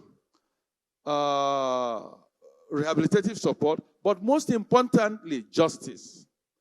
Why is it that we are not getting justice for survivors? The police system that conducts investigation, they have issues. Capacity is lacking. Forensic equipment is not there. The prosecutor's office of the Attorney General, they have their issues. The matter gets to court. There are several adjournments, and people say that justice delayed is what? Justice denied. So when 2 people have reported in a community and nothing comes out of it, the other people will be discouraged and they will not go ahead and report. Now, the response, because it's not just enough to talk about the challenge, but let's try and profess solutions. In Nigeria, until recently, we didn't have any sexual assault referral centers. And what that meant was that if the police arrests and charges to court, under the criminal code, there are conditions to establish that a rape has occurred. It includes tendering of medical evidence by a qualified medical practitioner who had examined the victim forensically and can testify in court. Once that is lacking, there's a likelihood that the perpetrator will go scot-free. What did we do? We spearheaded the establishment of these centers. The first one was in Lagos, the Mirabel Center. The next one was in Enugu, Tamasak.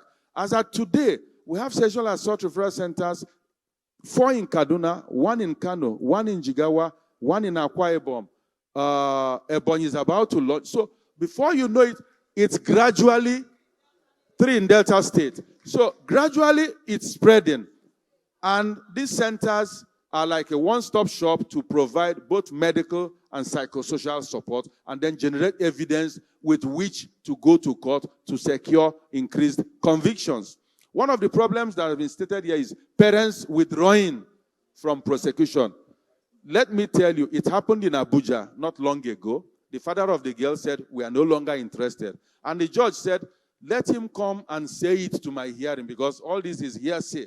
He entered the work and said he was no longer interested. And the judge there and then remanded him in prison for 30 days for compounding a felony, trying to prevent the prosecution of a felony. After 30 days, he came out and he was sober and he was able to continue with it. So we need to discourage a lot of those who say either they are not interested or even the pastors and religious and community leaders sitting together to negotiate and settle rape cases, which are criminal offenses, is not allowed under the law. So we need to pass this message across and then to train all service providers, law enforcement, social workers, judiciary, to understand the importance of service, provision, and justice to survivors of sexual and gender-based violence. Thank you, colleagues. I had a colleague in the background doing this. She really wanted and emphasizing your point. She liked it. Ladies and gentlemen, let's move on to the next presentation. You can take it over. Okay. Warmest greetings to all. I am standing on the existing protocol. My name is Oparoha Ugochi. I'm co-authoring the work with Prof. Wanna Chinwe. The title of my paper is Awareness of Lagos State Protection Against Domestic Violence Law, 2007, and wife battery in Ikeja and Badagry local government areas. Introduction. Wife battering has been an age-long practice in several parts of the world, especially in African societies where men. Wife battering has been an age-long practice in several parts of the world, especially in African societies where men dominance is nurtured and sustained by traditional patriarchal system. Though in the olden days, wife battering is treated as norm in most African societies, the cluster housing settlement pattern and communal living serves as a veritable control measure as quick intervention is given to victims of wife battering. However, the early 19th century witnessed the phenomenon of violence moving away from individuals and communities into public arena because of urbanization and industrialization. This made it difficult to regulate domestic violence at the community level. This arose the need for enactment of state laws that will spell out the level of violence that should be acceptable between husband and wives, and the right of men to chastise their wives or to beat their wives was overruled by the court. The high incidence of domestic violence in Lagos State was made worse by heterogeneous and metropolitan nature of Lagos State. This led to the enactment of Lagos State Protection Against Domestic Violence Law, which came into operation on 18th of May, 2007. It is more than 13 years ago since the enactment of this law. One wonder if this law has been able to achieve its purpose of the enactment, especially in the area of reduction of wife battering. It is obvious that the achievement of behavioral change or support for this law may depend on the level of awareness without which its effectiveness in reduction of wife battering may become a mirage. Therefore, it is necessary to know the level of information about this law, that is Lagos State Protection Against Domestic Violence Law. Having understanding of its general provisions can affect its preventive and interventionist effectiveness. The problem that necessitated this study is that wife battering is a serious public health issue that cuts across different social strata that often results into deaths. It is recognized as a global hidden epidemic by the World Health Organization. Recent information from Domestic and Sexual Violence Response Team indicate that despite zero tolerance for domestic violence in Lagos State, there has been a steady increase of formal reportage of domestic violence of over 150 cases daily. Despite the Lagos State Protection, despite this preventive law, like Lagos State Protection Against Domestic Violence Law, there is still a certain level of social justification of wife battering. And this will result into a high perpetration, which will not be commensurate with the level of official reportage. As this was strongly stated by United Nations Women 2011, that the long-standing cultural practice that discriminates against women and girls has not changed at the same pace as policy, legal, and institutional framework. Men are still beating their wives, and it is regarded as a prerogative right of a man to do so. And men are also being superior than female. That is why Bameke 2003 called for reawakening of the collective conscience as a way towards realization of the Sustainable Development Goals especially Goal 5, which seek to achieve equality and empower all women and girls. Therefore, note that such legislation like Lagos State Protection Against Domestic Violence Law will always be fruitful if backed up with enough public awareness and understanding of this law, which will result into the right attitude to get towards reduction of wife battery. The objectives of the study.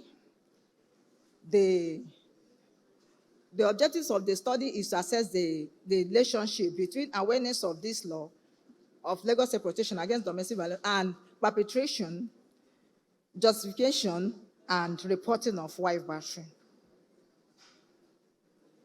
Research questions, then literature were reviewed, then 2 theories were employed to explain the study. That is diffusion of innovation theory by Everest Roger. And then social learning theory. This one, the diffusion of innovation theory tried to state that attributes of an innovation determines its rate of adoption rather than the attributes, rather than the characteristics of the adopters. That is to say, if this law is advantageous and meets the needs of the battered victim, this will reduce perpetration, justification, and it will increase official reporting. Then social learning theory, which based on 2 assumptions that human behavior is learned through observing. And then there is the second one, which is there's a mediational process which occurs between response and stimuli. So in relating it to the study, it means that battered victims learned it from their mothers because they saw their mother enduring the violence. And then why the men, who are major perpetrators, though other people, family members, are also perpetrators of wife battery, but men only is on the high side. So men also learned it from their fathers. So, and this led to cultural recycling of violence. Then methods. Research design, a non-processional research, a non-experimental cross-sectional research design was adopted. The study made use of quantitative and qualitative analysis, but only quantitative was reported here. The study location, Ikeja and Badagry local government areas. The study population comprises of married and cohabiting partners of 18 years and above. Then the sampling technique, multi-stage and systematic random technique was adopted. And that multi-stage sampling technique involved 6 stages. The sample size, the proposed sample size was 800, but the researchers sampled 880 respondents. The research instrument questionnaire, the data was collected using Kobo Collect application, which was installed in the mobile phones of the researchers. And then this made it easy for compilation, organization of the data. Then finally the data was downloaded and transferred into SPSS package for analysis. The research team already then whenever major findings on awareness and justification. 37% of sample population have heard about this law. And then 1.2 affirmed that there was awareness raising campaign to sensitize their communities. This shows a very low awareness, low sensitization in those communities, those 2 communities. Then 41.2% justified wife beating carried out by the husband under 1 or 2 conditions. Then 41.4 justified wife beating when a wife is involved in idolatry and lesbianism. 31.1, justify wife beating carried out by the husband when a wife denies her husband sex. 14.1, justify wife beating if a wife is returning late without good reason. 4.1% justify wife beating if a wife is neglecting the children. 2.6 justify wife beating if a wife is drunk. 2.3 justify wife beating if a wife is disrespectful to her husband and in-laws, and so on. Then 15 points, because of time frame, I want to rush it. 15.7 admitted that occasional beating is a sure way of correcting a wife who commits serious offense against her husband and in-laws. 31 admitted that wife beating is an act that should be tolerated in marriage. 23.8 affirmed that it is appropriate to report wife battering to non-institutional settings, which they are relations, faith leaders, and traditional rulers, which is very, very, which is somehow high compared to institutional reporting. Institutional reporting is 6.5, disclosed to report wife beating incident to government agency. Government agency is the institutional setting. The major findings on perpetration, the univariate results. 36.5 of the whole respondents admitted that they have done one or more of such physical and hazardous attack on their wives or wife's relation, and so on. Then hypothesis findings. So the first hypothesis. Okay, the first hypothesis, which is the non-hypothesis was accepted. We said there is no relationship between awareness of Lagos State Protection against domestic violence law and involvement or perpetration in wife battering, because the odds of perpetrating wife battering is less than 1, and it has a negative coefficient. So that negative coefficient of 0.139 with a 95% confidence interval of 0.550 to 1.377. This shows that those who are aware of the law are less likely to. Okay. Recommendation. It is recommended that government should design strategic programs to deepen grassroots awareness and education of this law. This will make people to accept this law as their own. Then the second one is that there is need to review this law for the law to incorporate social welfare and social network system that will enhance the development and rehabilitation of the victim and the batterer. Then it is also recommended, which is like a whistle. Your time is up, so you have to wrap up. The third one is like whistleblowing. Whistleblowing, which is that government should arrest anyone or indict anyone within the voice hearing distance of a victimized person who failed to report the act. So then the fourth one is that any official who failed to there should be punishment for any official who reports the identity of an informant or a reporter.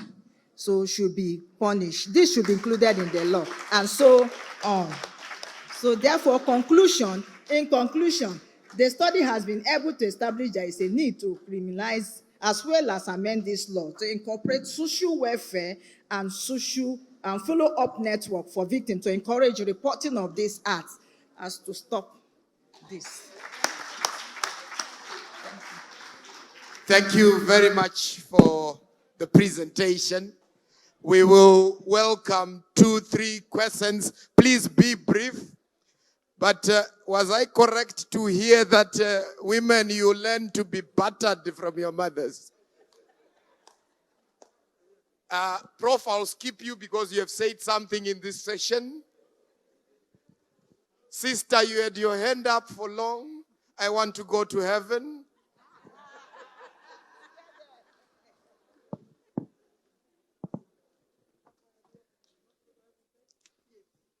In the presentation on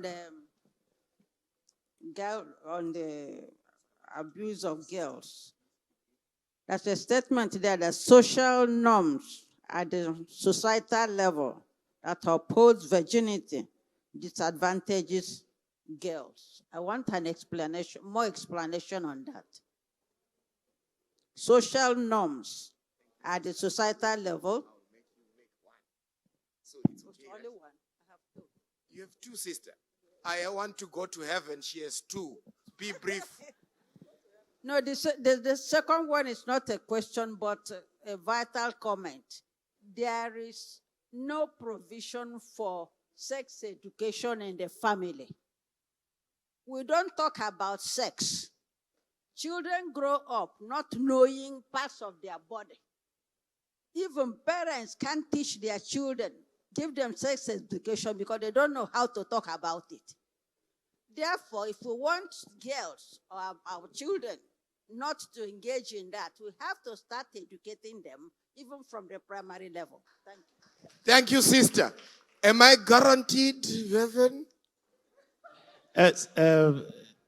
President, please hold on before his comments. I'd like to request that Associate Professor Jane Stick Tiwikirze is supposed to be a repertoire for this session. I hope he's here and I hope he's taking. Unfortunately, she is presenting in the other as a presenter. All right, sir. So sort it out. Let's sort it out. Thank you so much. My name is Dr. Christian Osegale. I want to make contribution and try to give a case scenario, please. That one is important because in a gathering like this, talking of peer review based on field experience.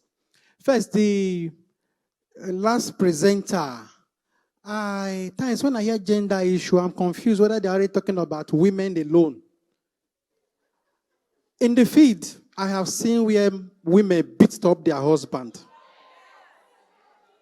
And I'm sure you don't have statistics of that, so they don't report.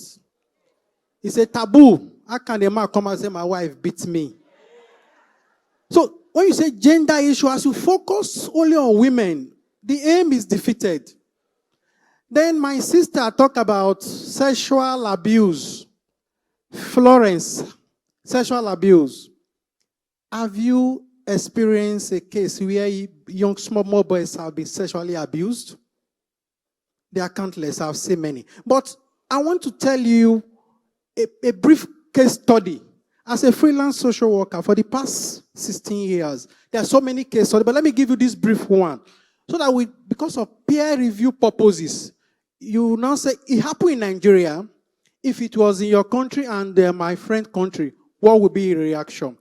The case is like this. In a village in Benin, in Edo State, there is this woman, she sells beer. Please. And I'm saying this because of what that man contributed. Why there is paucity of case. The woman used to send the daughter to go and give drinks, supply drinks to a man. You know, in community, I work called local champion. Local champion. We understand what we mean. So she used to go there, age about 15 or so. Eventually, the man started molesting this young girl. After some time, the information got to us. You know, as a freelancer, we were swooping and we discovered that it was terrible, very terrible. As we pick it up, the mother now got to know.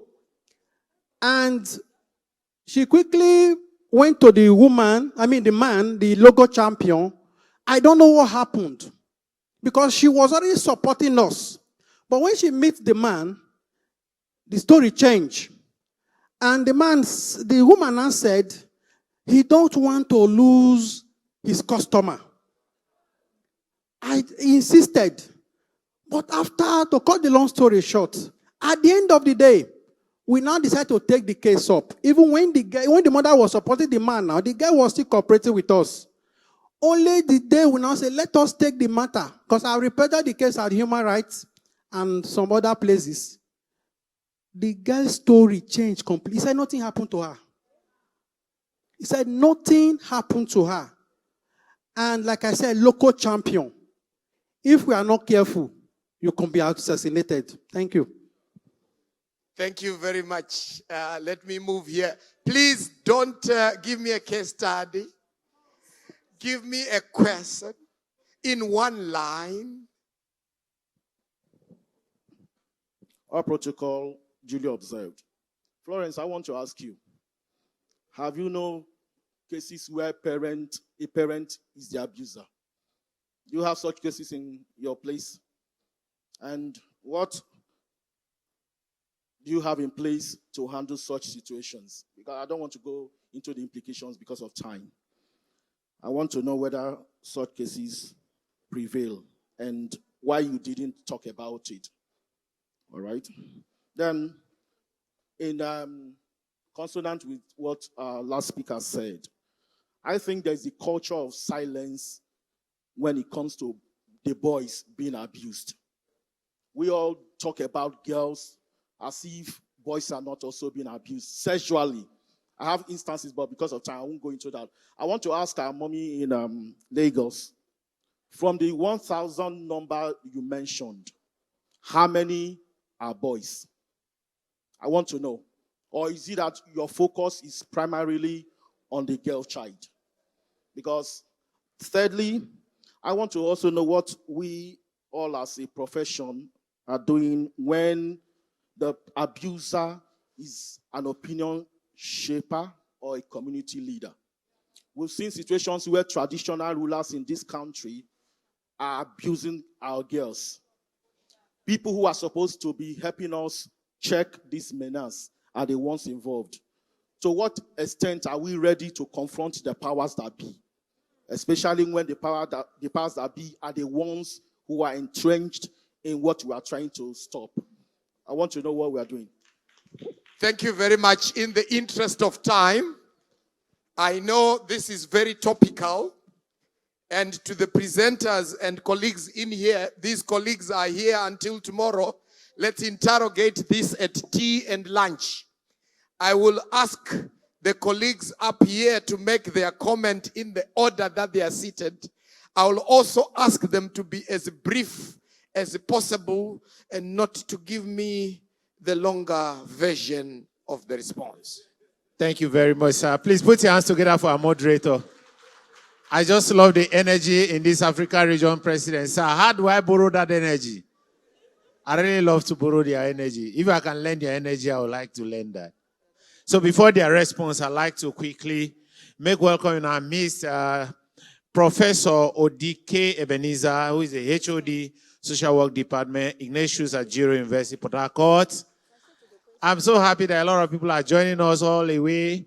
Some people are, in short, at this morning, I received several mails that people began to join us because they got the information. People began to join us. Those that didn't even register, all the way from Netherlands, South Africa, South Carolina, and all of that, and so on and so on. They are joining us and they are enjoying our. In short, it's a message I'm passing. People are sending messages. The presentations and their contributions here are apt. Congratulations. Thank you. Okay. Thank you for the question you asked. When I was gathering my data, I also got information on husband battering too. But because my work is focused on wife battering, so that's why I don't want to report it here. Maybe in the next conference, I will present it. I have enough information on that. Seriously. Okay, so thank you. Just let me answer my brother there. The statistics I gave to you, you have about, out of 1,000, I think we have about 67 men cases that have walked into our center to report issues of gender-based violence, not SGBV. But that does not also mean that we have not been seeing cases of abuse of boys. In short, it's becoming very high that boys are now beginning to be sexually abused, and they are now reporting.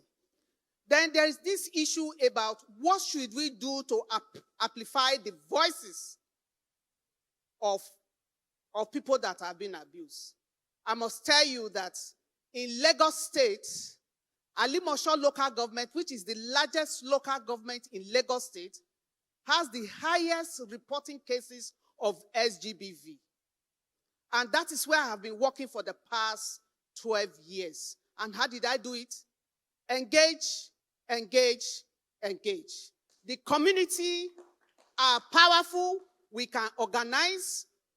We know what to do when we want to do other ceremonies. So what I have succeeded in doing is putting issues of SGBV in the agenda. I have 64 community structures. What I mean, I'm talking about Pepper Sellers Association, Mechanic Association, Road Transport Association, the religious group and all that. They are discussing SGBV. And I also have 3,000 men who are SGBV advocates. Because if you want to wrestle power, if you want to change the narrative, we must take our information and all that, and have simplified the materials that were shared are materials we sharing facts and see what we are seeing on. I have simplified the Lagos State law, the domestic violence law, the child rights, not the child rights, the people with disability law, and the VAP law in 2 other states, and engage community people, almost about 700,000 people. What am I trying to achieve? I'm saying we must give the power to the people. They are the one who is going to make the change. Not, if you like, you have very interesting policies, you have great laws. If the people are not able to demand for justice, and they are not the one who is making the demand, we are not going to go anywhere. Thank you.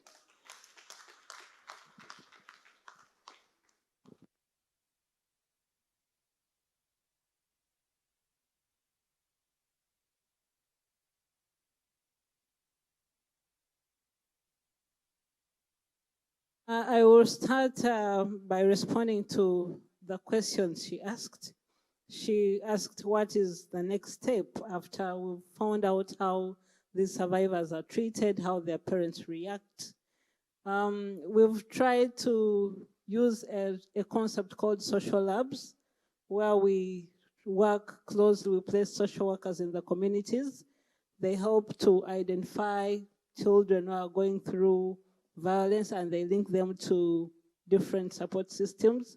It's a very complex approach, and Professor Genestic was discussing the same in the next in room 1.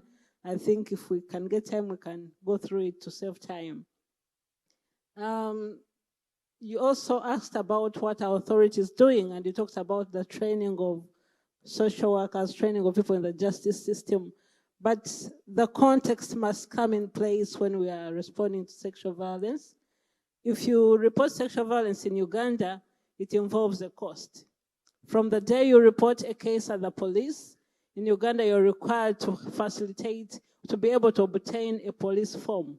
If you're to fill in those details, you're supposed to provide money to photocopy a copy. So the entire process starts with money. If you're to access justice as a sexual abuse survivor, you need a medical examination. In Uganda, it costs 50,000. Not every household can afford this amount. You'll need to facilitate police to go and arrest the perpetrator. So it's kind of a complicated process, and the cost that comes with it somehow helps or segregates this child who is poor. So it goes beyond training the social service workforce. Someone asked about what happens if the abuser is a parent or is someone like a relative. One of the cases, the abuser was a father, a biological father, and the child was 14. When this girl reported to police, she actually first reported to her grandmother, and her grandmother advised her to keep quiet about it. She reported to the neighbor, and the neighbor advised her to go to the police. But when she reached the police did not have anywhere to accommodate her. she slept in the prison with other women, you know? So it all goes back to the system. There's no shelter. In Uganda, they don't have adequate shelter or safe places where they can be kept. So you find that even when you report to the formal child protection system, you are kind of exposed to more trauma. Because if you listen to this girl's story, when she reached in the prison, these women asked her, "Why are you here?" She kept quiet. And they promised to beat her up at 2 a.m. So you can imagine the emotional and the trauma that comes with such an experience. The other aspect is about leaders. There was also one that was raped by a local council leader. And what happened was the girl had to change location. She had to shift so that she could be safe. The leader has power. No one could arrest him. And the girl was from a poor family. So it goes back to the perpetrator. If you're to the victim, your condition, your social status, your economic status determines what service you're entitled to and how you can respond to the violence. Thank you.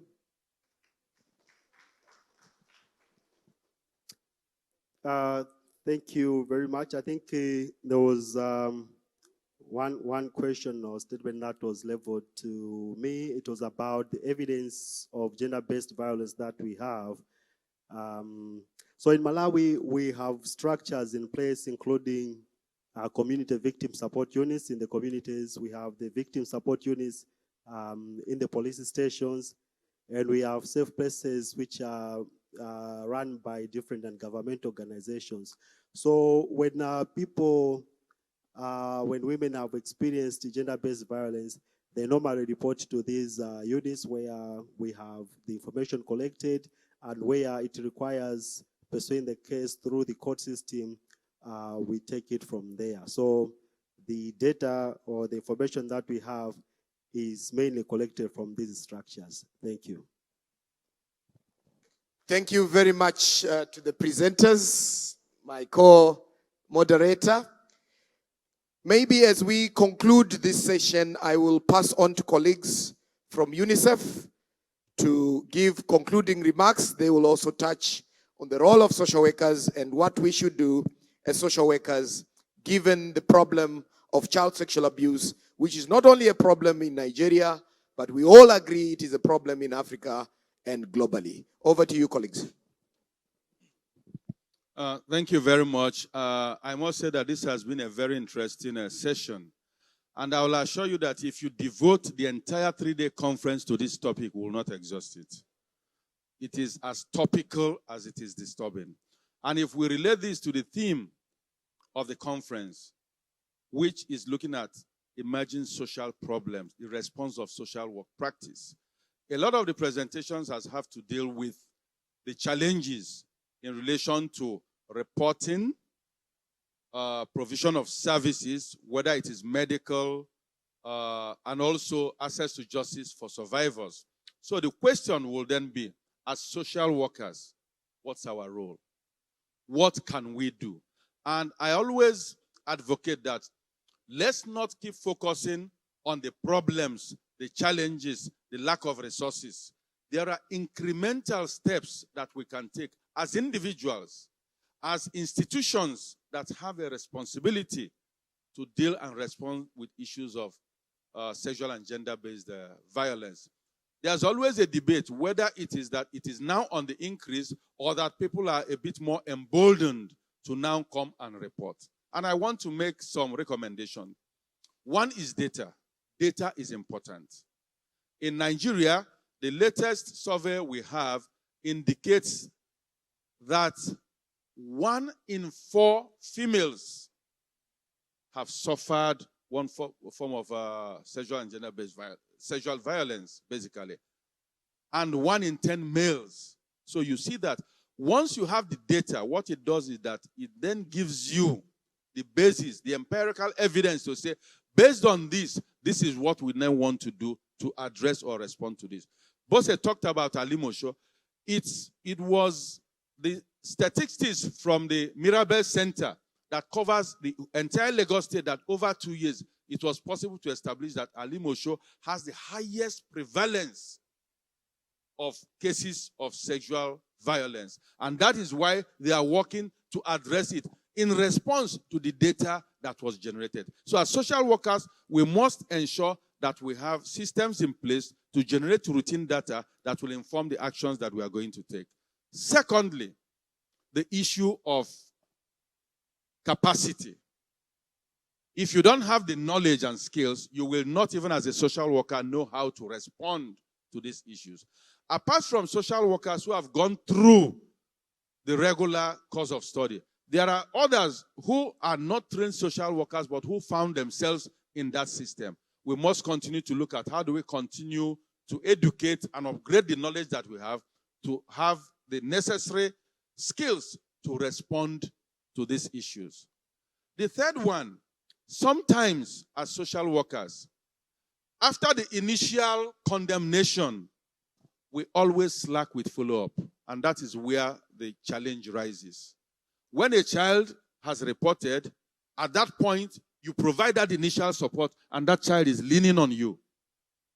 And after 1 week, 2 weeks, you get caught up in other fresh cases, and you don't follow up with that. Then that pillar of support that you have been to that child or to the survivor gives way, and that's when the person can succumb to other environmental pressures that naturally will be brought to bear. So, for us, it is see something, say something, take the necessary steps and act. If it's beyond you, make the normal referral and follow up, because he talked about that referral is the way of just passing the buck. You know, it's come to me, I have referred. And he gave the analogy that if you're passing the ball without looking at who you are giving the ball to, it more or less is wasted. So we must ensure, and at the end of the day, as social workers, we should know that whether we succeed or not is dependent on the end users of our services feeling that they can go to bed to say, I am happy a social worker was involved in my case. And I think that is what I'll leave you all with today. Thank you very much. Thank you very much, colleagues. Allow me to thank the presenters who presented and provoked this discussion. Thank you very much, and God bless you. Good night to you all. Thank you.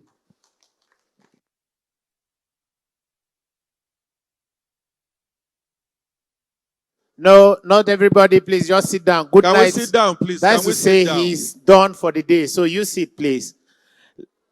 We are done. We are almost done. So you sit, please. Please, thank you.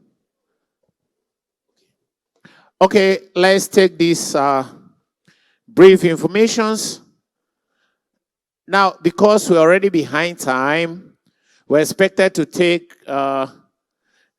reports, but we are not going to take that today. So we are going to say all the rapporteurs from all the sessions, please get their reports ready. There's a likelihood that the communique drafting committee will be needing it first thing tomorrow morning. Or for those that are readily ready, can be given to the drafting committee even now. I understand that some of you are coming from the other halls. So those of you coming from the other halls, you're welcome. All rapporteurs, I'm sure, breaker room 2, they are wrapping up, but I'm aware of breaker room 3 and 1. They are here. So please, the rapporteur should get all the reports ready and submit it to the communique drafting committee, if possible, now. If you cannot submit now, please ensure that it gets to them. Now, for tomorrow, we'll commence about 8, as usual. And trust me, believe you me. Now, let's do this before we go. Hello. My co-MC did something very wonderful yesterday. But me, I want to do something different today. So I'd like us to stand. I'd like us all to stand. As we depart, I want us to do this.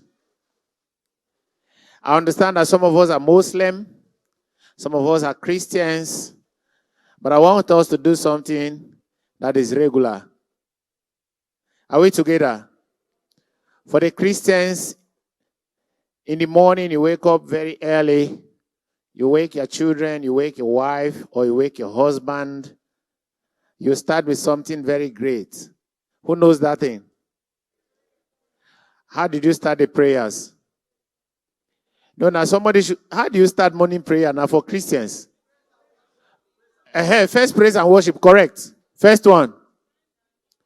Good morning, Jesus. You are not church member. Let's go. I'm a choir master now. The next one will be what?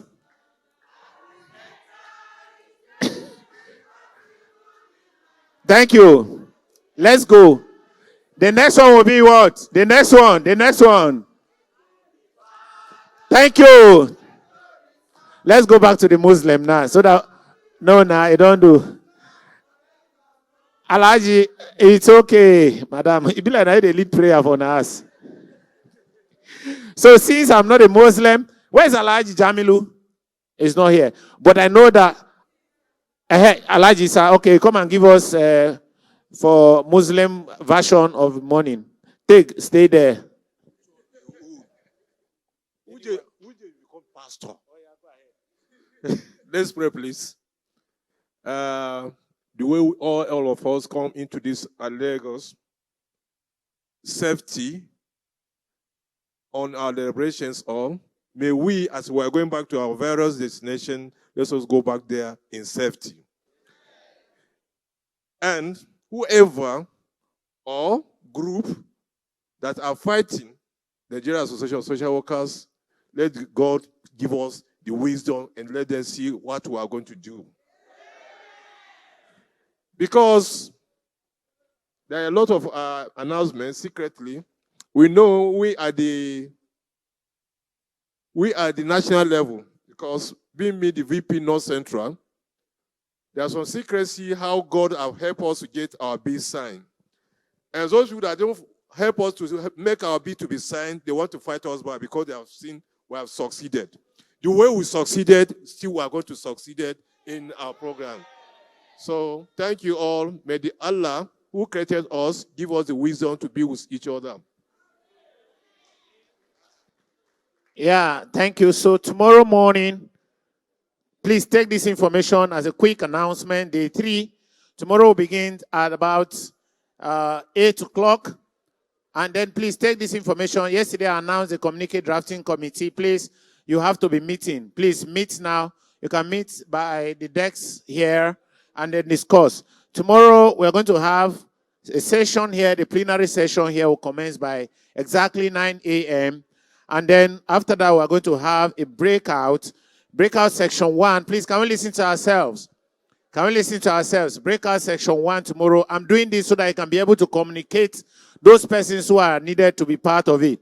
So tomorrow, section 1, breakout section 1, will be moderated by Dr. Aminu Zubaru. And then the rapporteur for tomorrow for that section 1 will be Saudatu Haleu. And then we are going to have breakout section 2 with the moderator. Can we hear ourselves, please? The moderator, Associate Professor Ishaw David from University of Lafayette, and the rapporteur is going to be Mrs. Yemisi J. Tolua. And then in breakout section 3, we're going to have the moderator, Tapiwanashe G. Simango, will be the moderator, and the rapporteur is going to be Oparauha NU from University of Lagos. And then we'll have the plenary here, then we'll close. Thank you very much and have a lovely evening. I love you all. Bye.